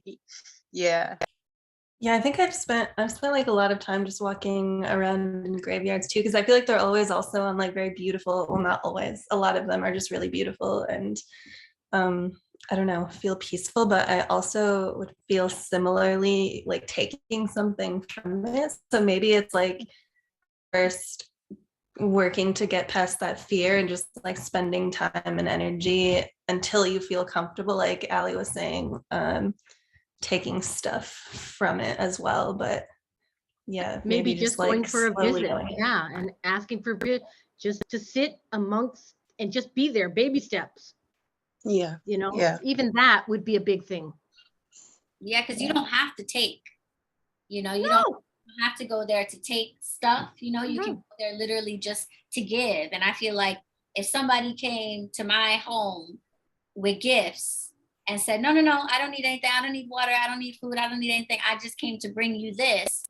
I'd be like, okay, next time they come over, I'm gonna make sure I have something nice for them. You know what I mean? Mm-hmm. So I think that, the offerings part is a big thing, whether you're taking or not. But I think just going And to, that's new to me too, because I made a broom. I made a besom recently. oh, nice. And I got all the Okay. things. I got all, what you would like to see it? Yes. Yes. And I left offerings like fresh fruit. So I made my own little besom. Oh, that's awesome. That is so nice. Now it's hard. looks so It's very, good. very hard. It's not for sweeping, real sweeping, but it's going to be used. It's very Nice. spiritual. Okay. Yeah. Very nice. That's beautiful. Yeah, thanks, guys. Is that I was pine? quite proud of that. Oh, Is Tony, it pine? fine. Oh, It you're was just branches that had fallen from the tree. I was out walking my dog, and I intentionally I brought some nickels and dimes. Mhm. I didn't use them, but I brought them. And I had some fresh flowers and some fruit and an avocado, and I just put it by the tree once I gathered all my twigs up, and I found a branch, and I had the flower, everything I had, crystals I had. There's lavender in there from my local neighbor's garden. There's what is it called? Because I'm really working on my psychic, it's the star anise, Oh, right? oh, yeah. So Yeah. I thank God for YouTube. I even made my first poppet. Oh, nice. I studied, I researched, I did everything I needed, and then on the full moon, I made my poppet. Betty, let's talk about Wow. real quick, because I see under that scarf you got some fresh cornrows, girl. Where you get your hair braided? What happened? Oh, my best friend that I've known from 13 years, since I was 13, she lived in Brooklyn. She's now in PA. She's up here visiting her mother, and she hooked me up. Oh, look at that. She used to give me finger curls, and I'd sit under the hair dryer. Mhm. And she was over, and she said, "Girl, your hair's so long." She goes, "You want me to braid?" I said, "Go hook me up." And my head hurts. It hurts. Yeah. Was this your first time getting it cornrowed? I've had, when we were in high school, she used to just do like big ones Uh-huh. because my hair was thick and fluffy. It's the Right. first time I've had this many on my head. Yes. Okay. So see, it was new to you, so you didn't know you got to hit a couple Advil before the hair started. Right. Last night, it was yesterday. Feeling a little better today. A little better now. I honor my ancestors by wearing a braid. Every time I wash my hair, I put a new braid in. Yeah. And I've started doing that the last few months just because they had to cut their hair and their identities were taken, their language was taken. And that is why I got the t-shirt in our native land's language. It's not, regular English. And I try to wear a braid every single day. So I honor them in my own little way. Well, So you look this is a lot more. fresh. I was like, I know she don't got cornrows up under that scarf. I even wrapped it gently. I was gonna wrap it. She even showed me how to wrap my hair properly with a wrap. And she goes, "But don't do both tonight." I said, "Okay." She goes, "You'll be in torture." Yeah, the headache you will have will be out of control. They look very, very. Yeah. I hope you don't mind me putting you on the spot. I just had to No, shout. not at all. I was trying to be discreet and keep them covered. Yeah. No, show them off. Yeah. But yeah. I'm hoping to keep them for work on Wednesday because I go to the office on Wednesday, so I want to shock everybody. Yes. Everybody's gonna be like, "Have you seen Betty?" I don't know. She been watching. You know what? It makes me feel like I've been to the beach. My feet have been in the sand. I've seen handsome men walking by because normally, people go on vacation, they get their hair braided. Yes. Oh, So in my own little fantasy world, I'm on a beach. Yes. In the Caribbean somewhere. I love it. me too. So I was reading, I'm only at page 59, poor me, but I was reading, 60. I was reading bodily fluids and how each bodily fluid has different purposes in whatever you're doing. And I remember when I just had my son and I was in the hospital, my mother, she warned me, she's like, "Oh, when you have your son, a lot of things are going to be attracted to your son because he's a newborn, right?" And she gave me the whole rundown. And I remember she told me, the first night you come out the hospital, this is gonna be TMI, so don't get grossed out. You use your finger and you well, not the first night because you will still be, bleeding and stuff. When you stop bleeding and you don't have no more no blood coming out, you stick your finger inside and you put and you put a cross here. And I used to say to her, why would I do that? And she's like, it's like marking your territory. And then you say the Psalms. And I'm like, what? But then I wasn't in certain stuff at that time. So I was like, what kind of crazy things are you telling me, woman? And reading this, it makes me understand. Yeah. It makes me understand what she was telling me. Like, I didn't know that. She told me, I did that to you. As soon as I stopped bleeding, I came over you, I got the olive oil, and then I stick it and with the olive oil. And I'm looking at her like, what is wrong with you?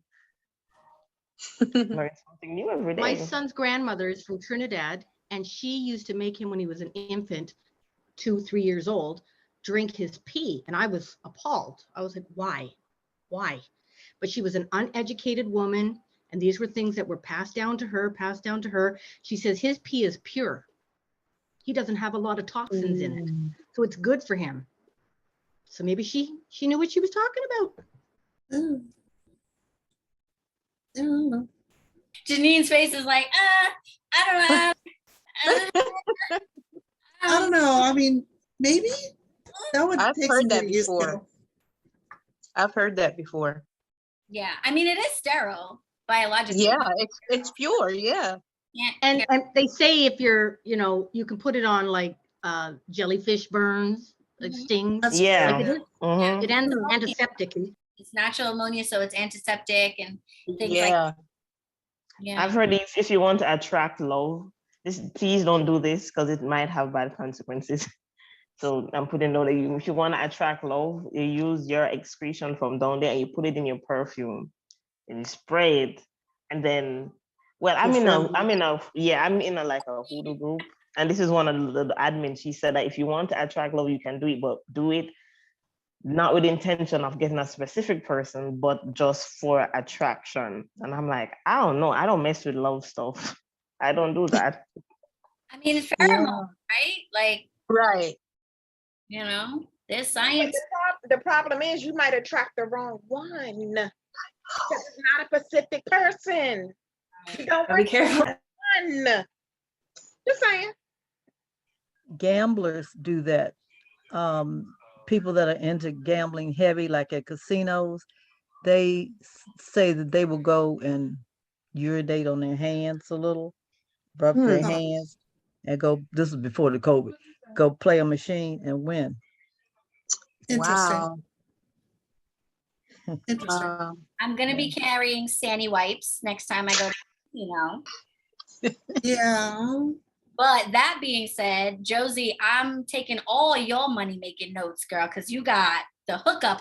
So what'd you say? Pee on my hand? Okay, no problem. Pee on your hand and hit that machine. Progressive. Woo, jackpot. Right. Now, I will say this book has been quite interesting. Like when I started out, I was like, okay, I don't know how I feel about this. Is this even a book I should be reading in my house? But as I progressed and even listening to you guys tonight, I'm gonna have to speed it up a little bit. Just in listening to some of the things that you guys talk about tonight, it's definitely eye-opening just to see and hear.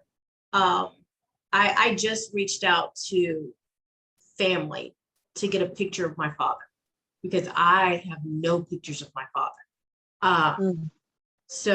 And he passed away like 10, 15 years ago. And so I wrote one of my sisters that I don't even talk to. They don't talk to me. I'm the baby. I am the how dare you of the bunch. So I reached out to them tonight and say, hey, if anybody's got a picture of my dad, I would love to have it so that I can set up an altar and put him on my ancestor altar. I have so much. Now, when it comes to the cemetery, I never thought to leave an offering, but I've never been afraid to go into the cemetery because we grew up where it was family cemetery. So you didn't have to fear them. Everybody there was your family. They were your ancestors. Now, I was always taught not to be, don't be playing in cemeteries after dark, things like that, as a child. But when it came to visiting the family cemetery, it was kind of like, nothing here is going to bother you. You're fine. And now that I am like 2-3 hours away from my dad, it's more, now that I've started reading this book, I more want to go and visit with him and talk and spend that time with him, since I started reading the book, just because it's kind of like a closure for me to be able to talk to him and tell him about the grandkids and tell him about myself. So the book itself just really has been great now that I stepped out of my comfort zone and kind of got where I can say, okay, I can read this, no problem.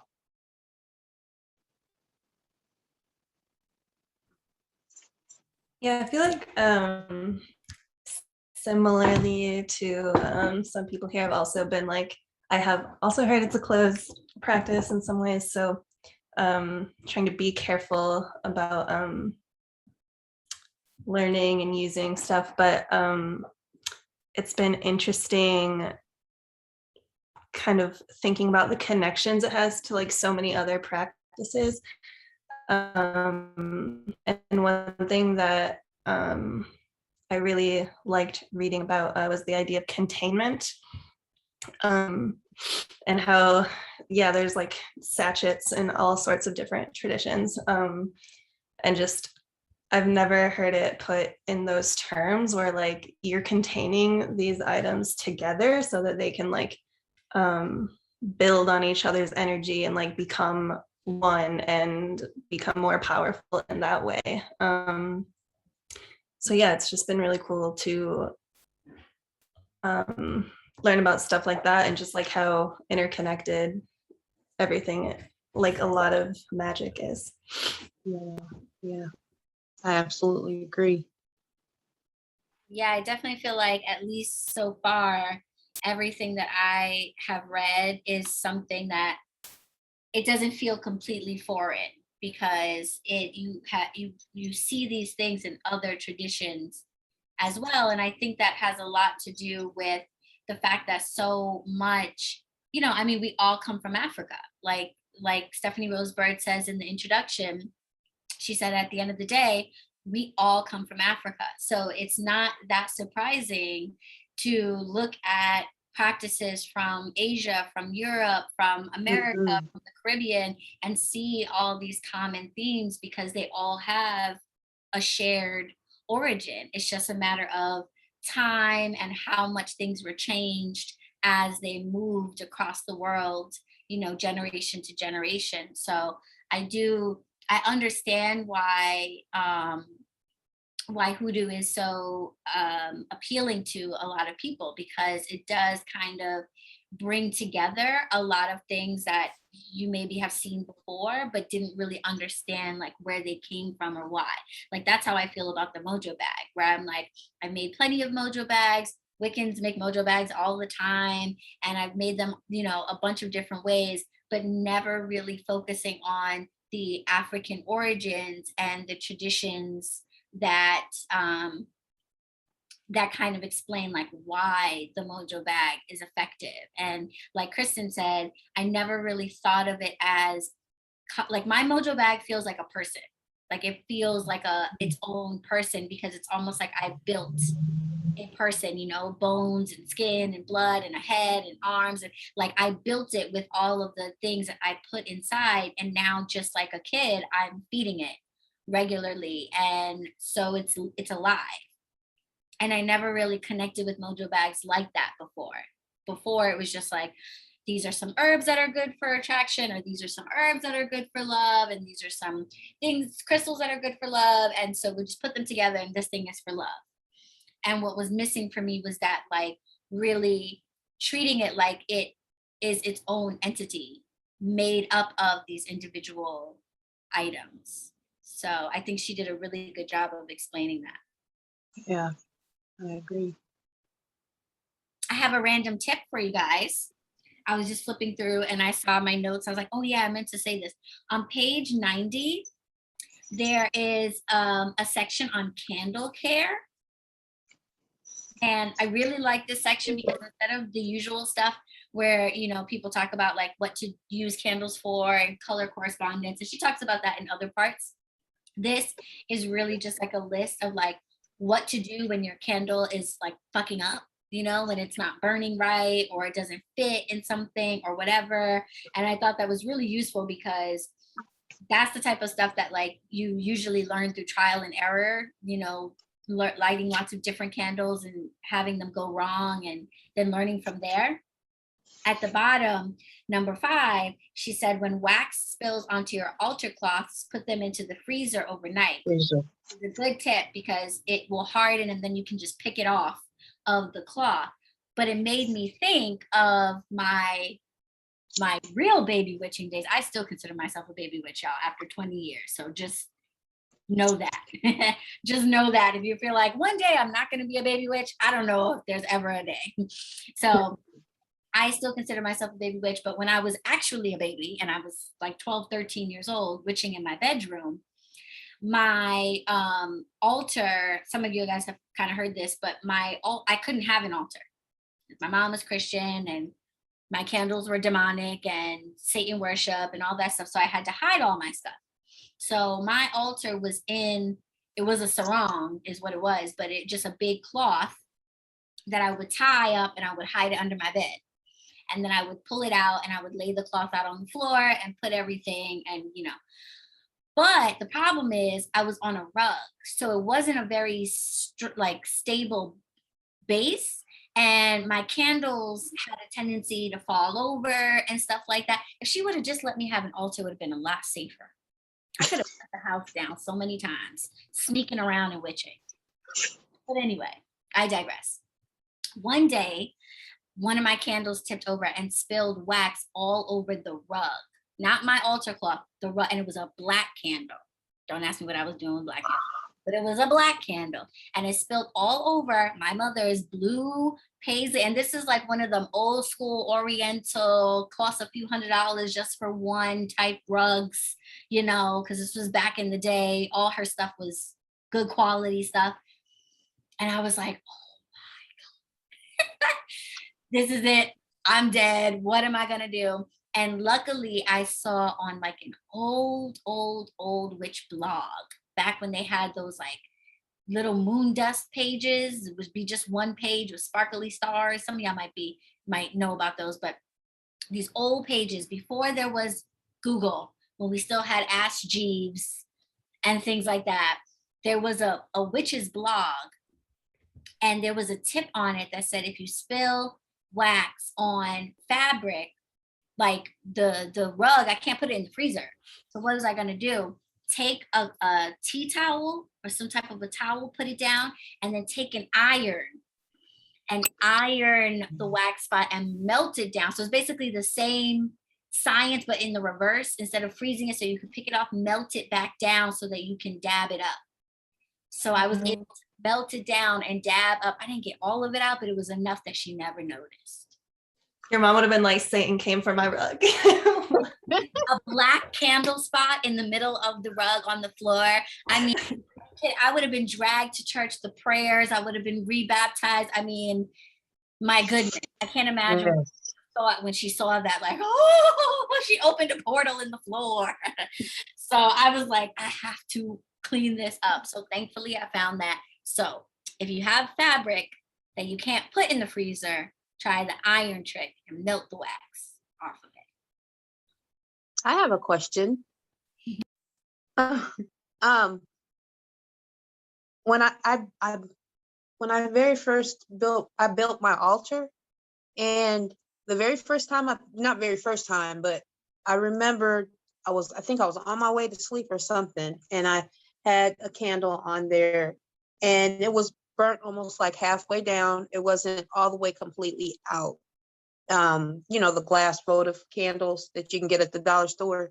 And it was a red candle, and it bursts. The whole thing just onto the back of the, I mean, and it stuck to the side of the wall and everything. And I, you know, I'm thinking, oh my God, this is the sign. What does this mean? What's it mean? What's it mean? You know, I'm getting excited. And, but has that happened to anybody else, or has anybody know anything about that? I've heard about it happening before. The spill. I just left it there. Just, okay, this is, when I find out, then I can read up more. I mean, I've gotten some books or whatever on candle magic, but it's like, you know, I thought I'd ask while we're on subject of candles.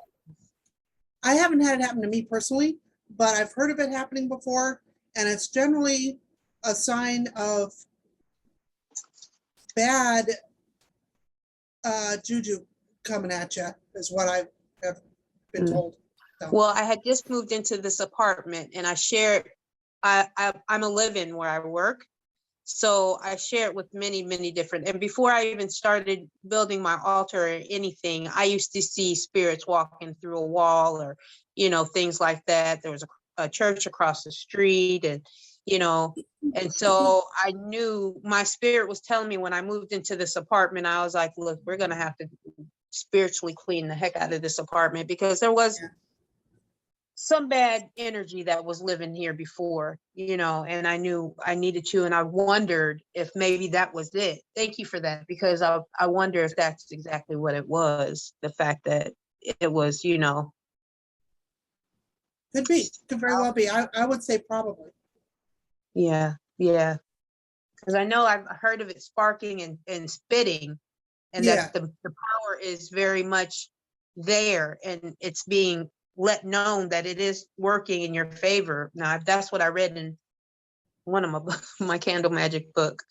But yeah, but I just left the candle wax there because I know that I seen a lady drip candle into water and read that. Yeah. And I was so thrilled by that. I was like, I'm leaving that right there because I want to find out.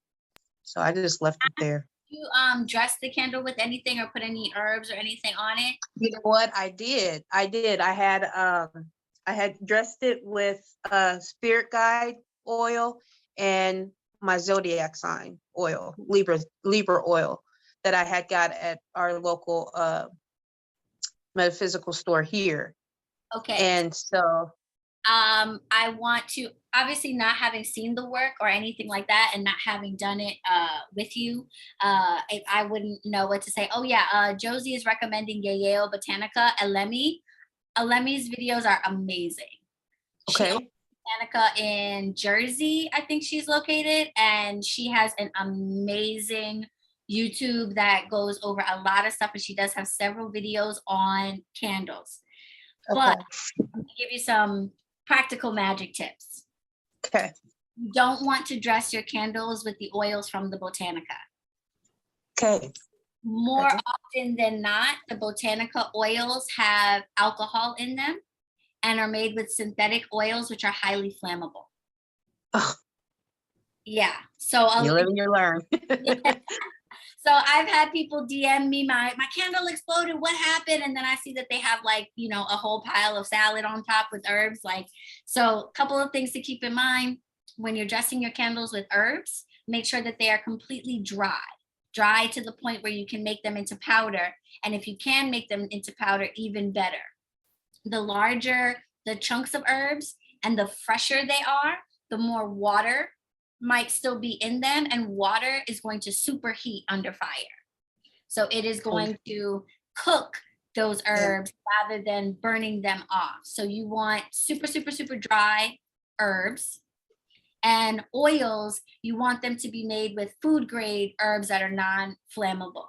So olive oil based, grapeseed oil based, etc. Okay. So it's good to make your own oils or get your oils from specific practitioners who make their own oils. Because, yeah, that's what. Yeah, because they're usually happy to tell you what the base of the oil is. They may not tell you everything that they put in it, but they will typically be totally fine with letting you know, oh yeah, this is sweet almond oil, or oh yeah, this is olive oil. And you just want to make sure that it's a all natural oil, not synthetic. Botanica oils, unfortunately, if it's like, you know, with a label on it, like a Lucky Yeah. or Curio oil, those are mass-produced oils, and they're made with synthetic oil, synthetic colors, fragrance, alcohol. If you look at the ingredients, a lot of times it'll say red number 40, alcohol, so-and-so. There's alcohol and flammable materials in those oils. Doesn't mean you can't use them. Botanical oils do serve a purpose, you know. I like to use them for anointing myself. Hi. Okay. Yeah. For feeding your mojo bag, covering a crystal in oil, things like that, but I would not put fire to botanical oil. So that's not Didn't even think that about there that. wasn't energy in your space, but you also may have just had an explosion. Right. But that lady is good. You need to look her up. I had a problem. I had a problem. I could not get any work for months, and I had a very toxic person in my life. And I did this back to sender. She had a video for back to sender on it, and I followed it. Her things are so detailed. Mm-hmm. What's her name? I don't. Yeah. Yayo, the name of her botanical. Yeah. Can someone put it in the chat? Yeah, it's in the chat. Yeah. I don't know. Yeah. Thank Thank you. Uh-huh. Yeah, so in the chat is where Josie wrote it out. So Yayo Botanica is the name of her store, and her name is Alemi. And she's a practitioner of Ifa. Yeah, Ifa. She's Ifa, but she's good. She's the one that taught me how to make black salt. Even though you taught me, Ali, she taught me like everything. Like she give alternatives, and she speaks clearly. And oh my God, I love watching her. Yeah, I gotta watch her black salt video, because my black salt, I love my black salt recipe because Hikate herself helped me make my black salt.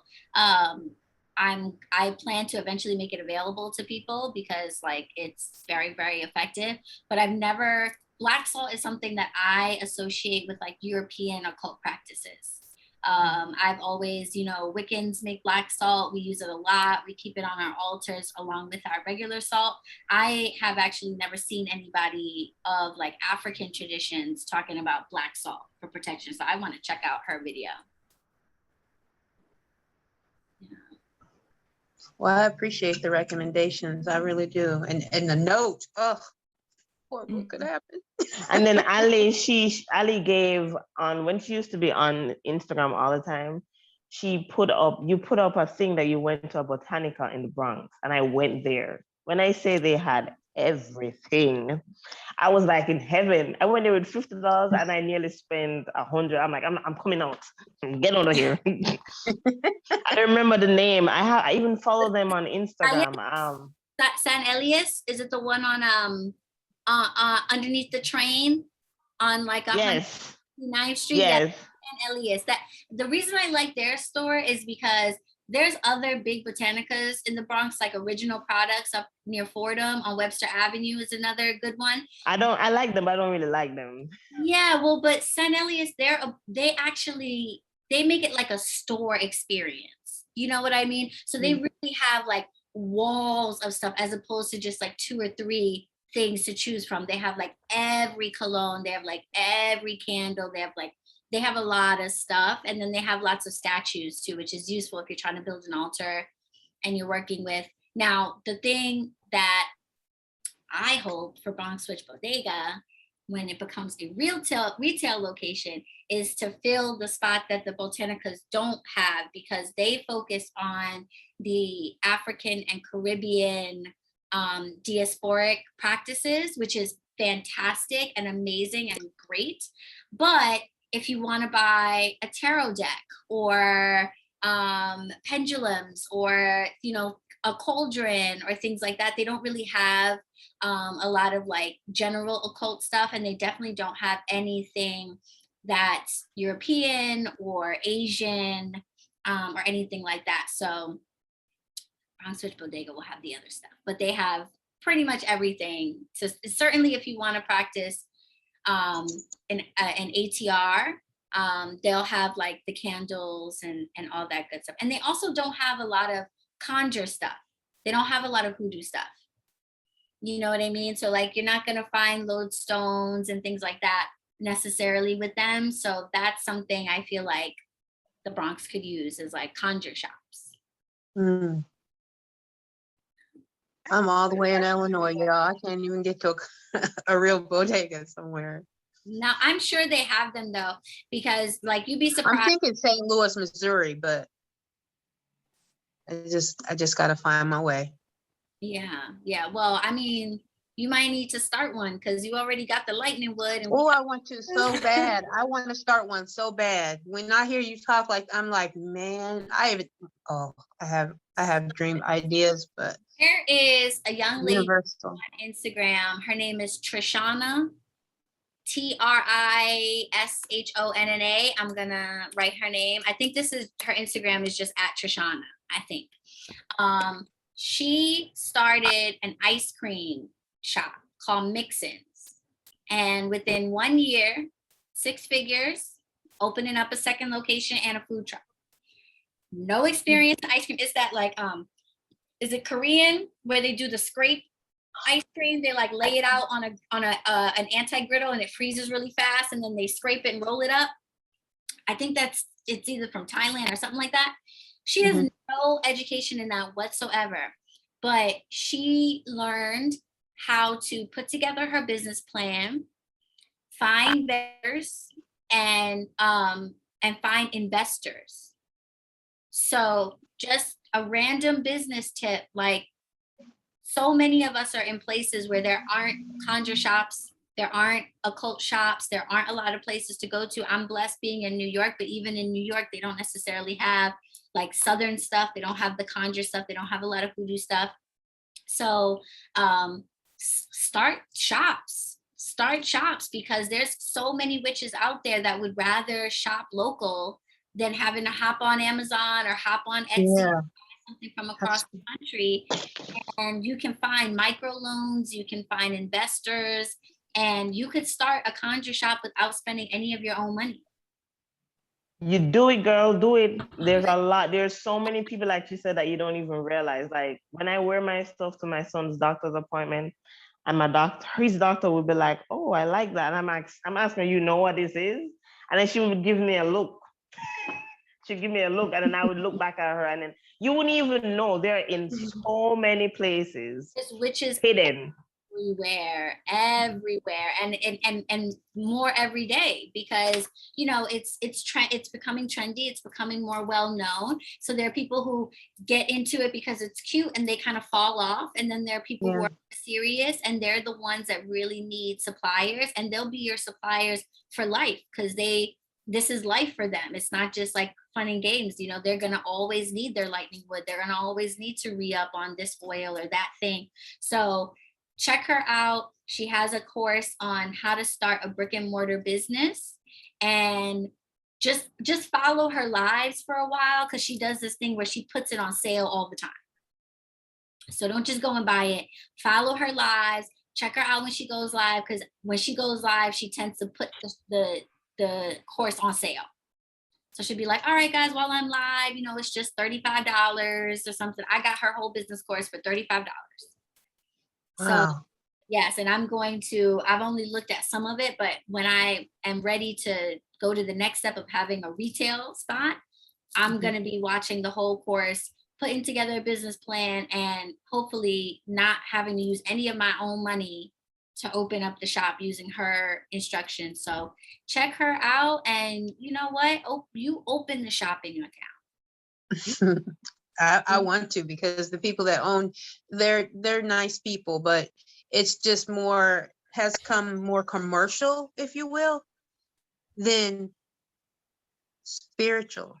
You know, what happened to the magic? Now y'all getting to where you're just, it's becoming a handle, you know. And my daughter asked if she could, you know, shadow, or because she and I were going to open a metaphysical shop, because there's nothing here in Illinois like that, but theirs, but there she was just like, what did she say to my daughter? She said, "Oh, honey, I don't think this is the right fit for you. I think that you're more of a, lawyer or something in that nature in the field." I said, "Oh no, she knows her things. She knows her things, you know." And as time went on and we were going, because of course this is the only shop, y'all, that we have. And as we're, walking through the store, we're being followed. We're being, is there anything else? Every 15 minutes. And it's a small store. My daughter was just like, "Mama, let's go. We're not coming here no more." Because they're worried that you're going to be competition. Yes, that's how I felt. Yes. They're Because worried when we were talking about it, and you're taking tips and you're taking information, and it's not even that, you're literally just shopping for yourself, but that's what they're worried about. And see, that kind of thing would really concern me about shopping there, because if you are a magical practitioner, you should not be worried about me. right. And then all of a sudden they cut, before it was, they were welcoming. And now it's just like, hey. And I'm like, what? Ali, it before, reminds me of, sorry. oh, no, go, please. I'm running. No, I'm saying that your story reminds me of that shop, Ali. Like, that shop, that's Crystal's store in 14th Street that everybody has like a bad experience with? No. You're talking about Catland in Brooklyn? Yeah, I think it's Brooklyn. Like, her story reminds me of that store. Catland in Brooklyn. The Crystal shop off of 14th Street is Crystal Garden. That place is divine. The people who work there are Peruvian and Mexican, and they all have shaman ancestry, and you can feel it when you go up in there. The energy in there is amazing. Every crystal is cleansed. They are dope. That's Crystal Gardens. They're dope. I think you might be talking about Catland Books in Brooklyn, who has an attitude because they're in hipster Brooklyn. They have the nerve to gentrify the neighborhood, come in with a whole bunch of young little white kids with black nail polish and tight jeans. They all look like they just got out of a music video, different music videos, but a music video. And then they look at you like, what are you doing here when you come in? Yeah. And I'm like, honey, you're like 19. Like, I've been witching for your whole life. But because I'm a little black girl who looks like she doesn't have any money necessarily when she walks around, oh, what are you? And I look a lot younger than I am. Oh, what is this? And everybody I've talked to, they have similar experiences. They just treat you like, and they're like that, not just to customers. I went there to see, some of you might know Madame Pamita. Are you getting the dog? Madame Pamita, she's a hoodoo practitioner. She wrote the book of Candle Magic and a tarot guide as well. And she did a workshop on past lives that I was like, oh, I gotta go to that. So I go all the way out there, and not only was the person at the front desk rude to everybody who's coming in, mind you, we bought tickets for this, rude, but then it got to be like 8:55 or something. It was supposed to go till 9 o'clock. The guy working at the store, or I'm sorry, I don't know if they identify as guy, but the person working in front of the store comes in and is like, I have somewhere to be. It's a paid gig. So you guys need to wrap this up because I've got to go. And everybody was like, and of course, Madam Pamita being nice, she was like, oh, okay, sorry about that. We're going to be done here soon. Sorry about that. But they had did 2 days of workshops. At least 25 people came to every workshop. I don't know what the deal was with the store, but I'm sure the store made some money off of that. Everybody was buying stuff in the store. And you have the nerve to your workshop leader, to this person who came to present, to be like, yeah, I'm losing money on a paid gig, so I have to go. And she's like from LA, right? Like, that's across the country. Yeah. And you're just like, you gotta like wrap it up. Mm-hmm. No. Across the country to do this workshop there, bring all this business into your little rinky-dink shop that don't got but 10, 12 stones in the front and a couple of books. And then do any of y'all know about the sage controversy? Do you know about that? Was that Kristen? Some of y'all know about that, Tony? Yeah, I know. They, as if that wasn't bad enough, they they sold, I don't know what they do now because I unfollowed them and I was like, to hell with y'all. They sold white sage bundles, right? So not even sage, white sage bundles. And they had a little snarky little sign above the white sage that basically said like, if you're not native, then you shouldn't buy this or whatever. But here we have it. So when I saw that in the store, I was like, okay, that's kind of rude. Anyway, it don't matter. White sage isn't in my practice, so I don't need it. So that's fine. But I don't know that it's appropriate for you to be telling people that, but whatever. One day they post a post online. It was like a picture of white sage. And it basically said that on the picture. Like if you, and it was nasty. It was like, if you use white sage and you're not native, then like you're a racist, cultural appropriator or something like that. So all the people in the comments were like, that's not cool. Like I'm white, but I have native ancestry and I've been called to use white sage and I use it respectfully and I get it from Native American suppliers and I support their work through my buying of it and I use it very like everybody was in the comments being like, wait a minute, hold on. And it was every walk of life. It wasn't just white people. It was all backgrounds being like, like, is this really appropriate for you to say though? And then somebody in the comments was like, wait, don't y'all sell white sage in the middle of hipster Brooklyn to a whole bunch of like little white kids? What do you assuming they're not native also. None of them are native. None of them could explain where they get their white sage from, right? So people are all up in the comments mad at them. And they decide, whoever put the post up or whoever was in charge of the Instagram, they decide to double down on that and get up in the comments and start talking to shit to people. Oh, wow. Oh yeah, well, you might have ancestry, but you still a racist, rapist, colonizer, da-da-da-da-da-da-da-da. And I'm like, these are your customers. Like, what are y'all doing? This is so disrespectful. They put up another post that was supposed to be like an apology post, but it was like a fake apology where they basically said, they literally said, we're sorry for your white fragility. And that some of you were offended by our last post, but we stand firm in our belief that you should not use white sage. The whole time, these are 3 white people. The owner is a white lady and her partners are 2 white guys. None of them have any native ancestry. People in the comments are like, okay, well, so where do you get your sage from? And what native tribes are you giving the money and the profit? Because y'all have been profiting off the sale of this white sage, but now want to accuse all your customers of being racist for buying it? That does not make any sense whatsoever. One person in the comments, a white guy, actually went and reached out to an indigenous person and came back with a quote and said, well, I just spoke with an indigenous person, a chief, and they said, basically what the indigenous person said was, yes, it's being over harvested, it's endangered now.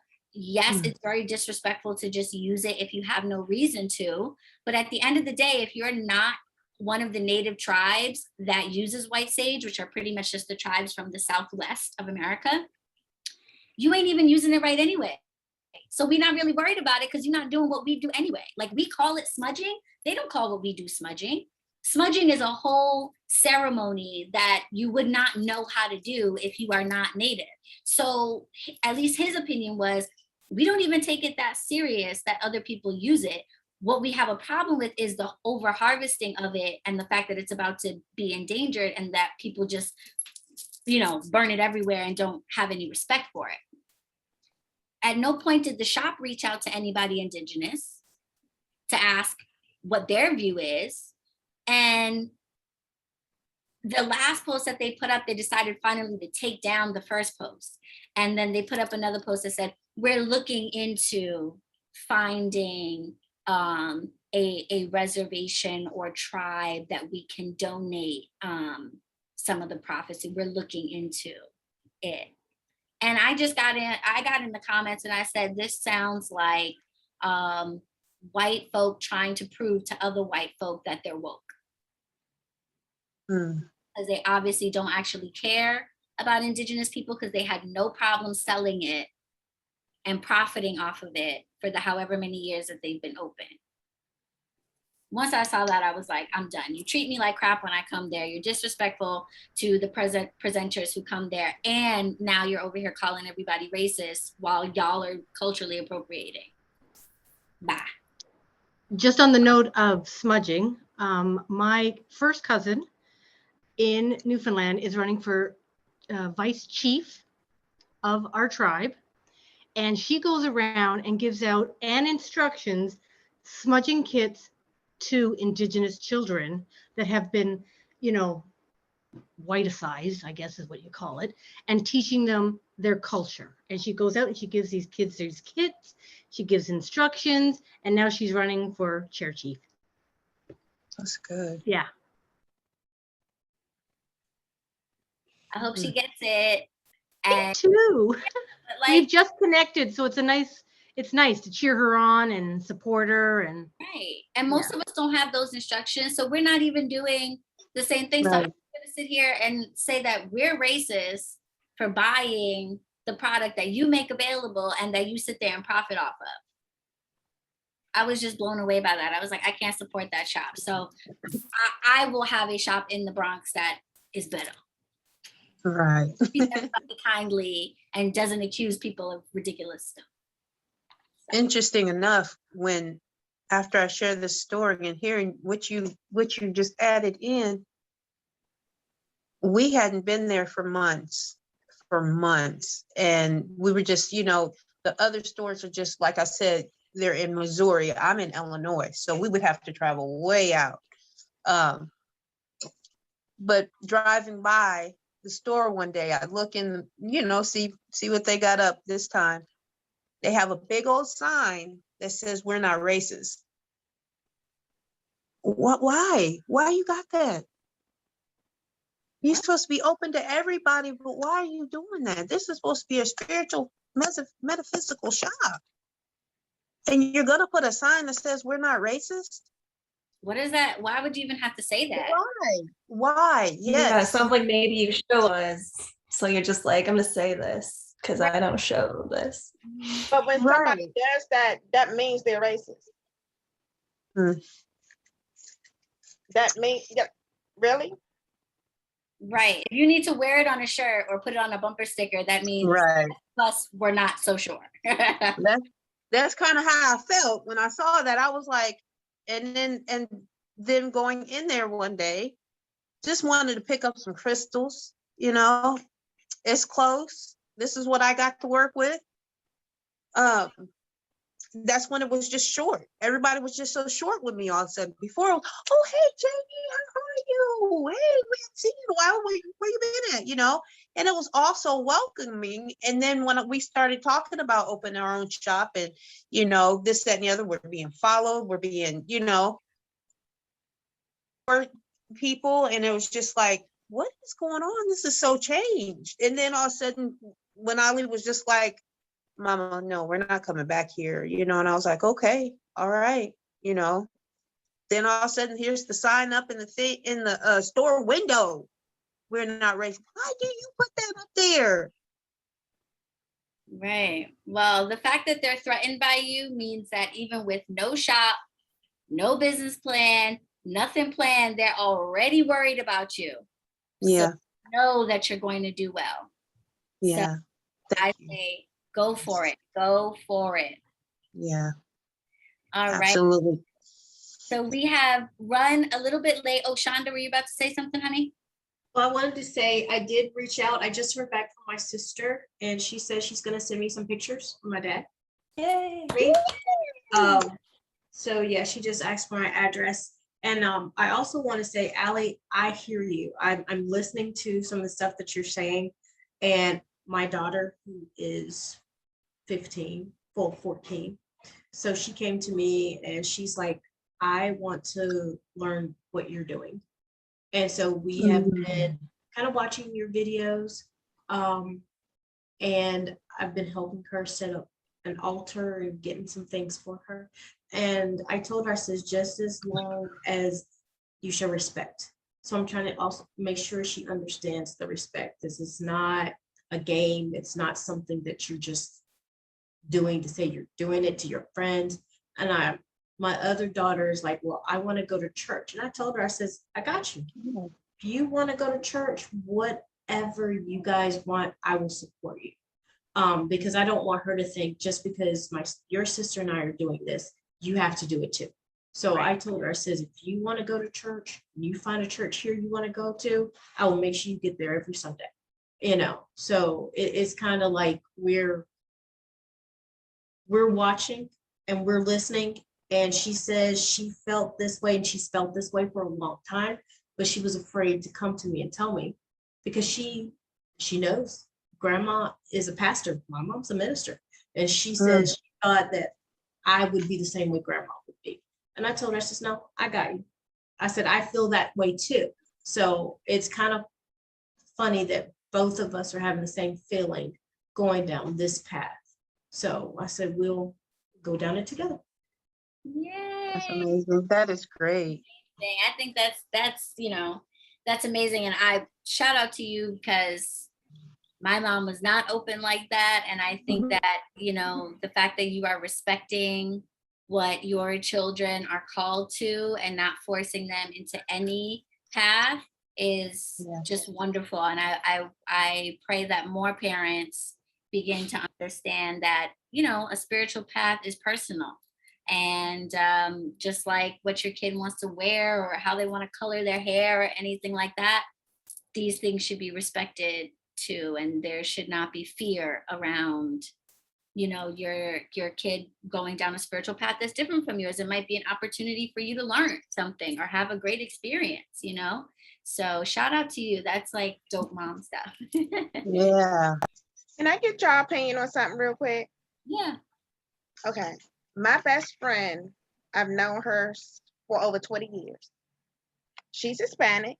Her father is funny as crap to me because he's always trying to tell me something. I'm like, okay, we good. When he gets to talking to me, she has to be there because I always can't understand his English because his accent is so thick. And that's why he laughs at me a lot because he thinks he's speaking regular stuff and I just can't understand him. But he's is it Ephra Priest? He's a priest.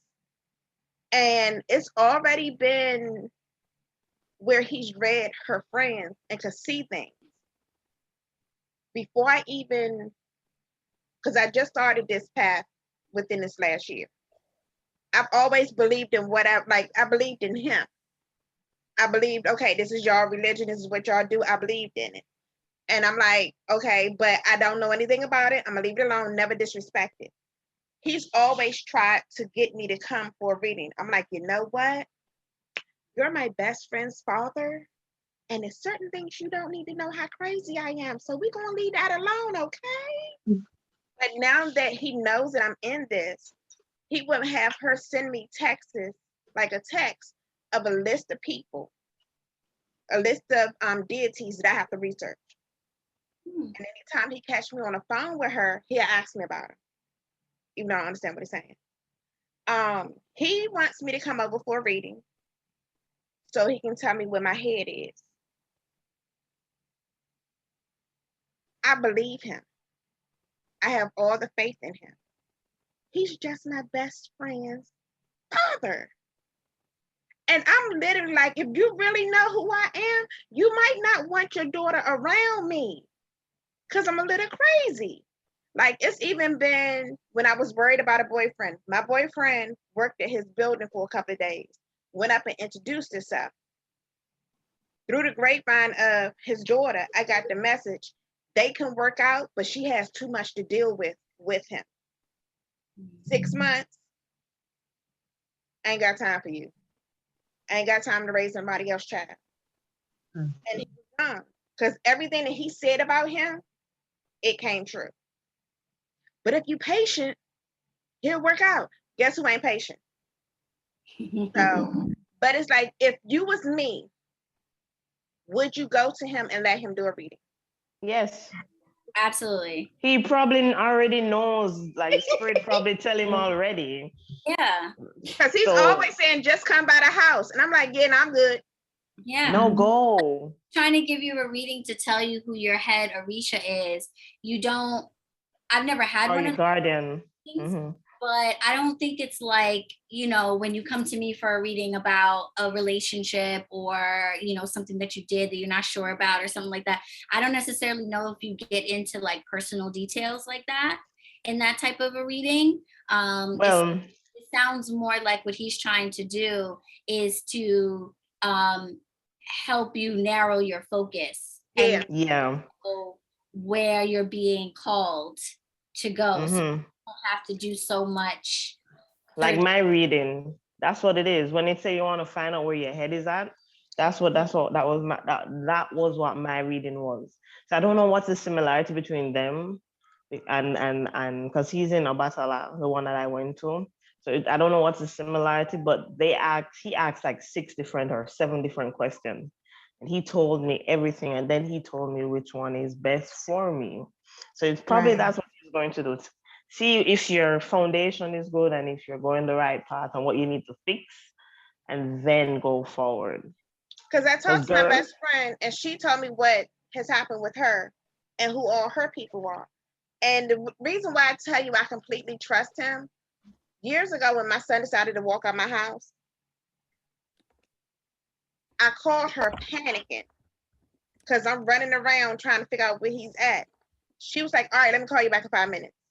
And I'm like, no, this heifer didn't. She called me back and her father told her, oh, he's up the street somewhere with one of his friends. He's fine. Nothing's wrong with him. And guess where he was? Mm-hmm. So it's like, yeah, because anything go wrong with my kids? Guess who I called? yeah, because he did it. He knows you're sorry. crazy. With my reading, he said to me that and it's so funny. He said to me that he said in my past life I was probably rich or used to certain lifestyles, and then he said you have a love-hate thing with mirrors, and then he told me everything that I would do in front of a mirror, like down to the T, and then his right hand told me, I think like Oshun is better with you. And then right after he told me that, and I was going home, a flock of bees and butterflies just attacked me. They didn't do anything to me. It was like, and that's how I got confirmation. So it's best you go to him because he. Good night. I know some people are signing off. Good night to everybody who's signing off. Yes, I vote. Go ahead and get that reading. Go get the reading. I will go get the reading. Oh, I almost forgot. I'm so enthralled in depth. Oh, I went and got the flashlight. I wish y'all could see it. Can you see how charted it is? Yes. Wow. Cool. Is that not cool? I will share. I will gift. I don't mind. I don't mind at all because it had to be a specific reason why we were all brought together, and I love that. Yes, Jamie.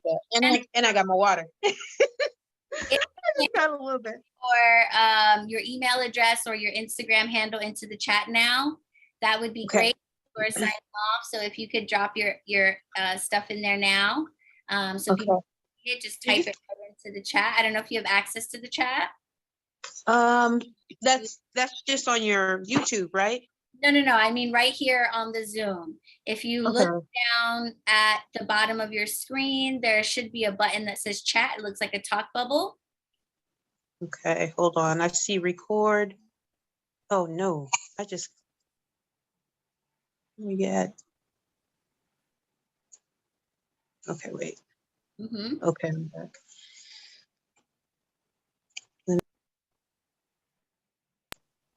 You're finding all the buttons. I am. Well, I see all I see everyone. Are you but I don't know how to get that. You want to tell me what it is and I'll type it for you?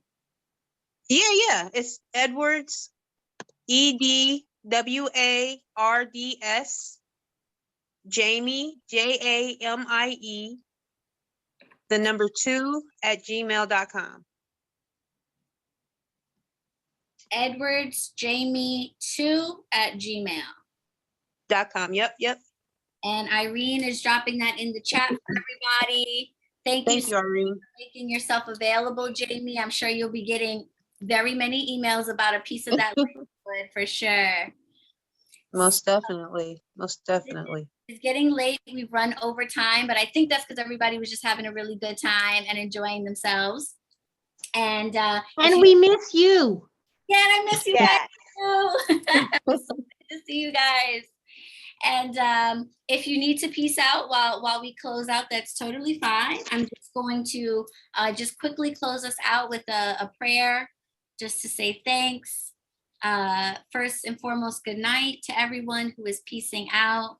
To those of us who are still with me, I want to take a moment to give thanks to our ancestors, guides, and guardians for being with us, to the spirit of clear communication and understanding. We had such a great talk.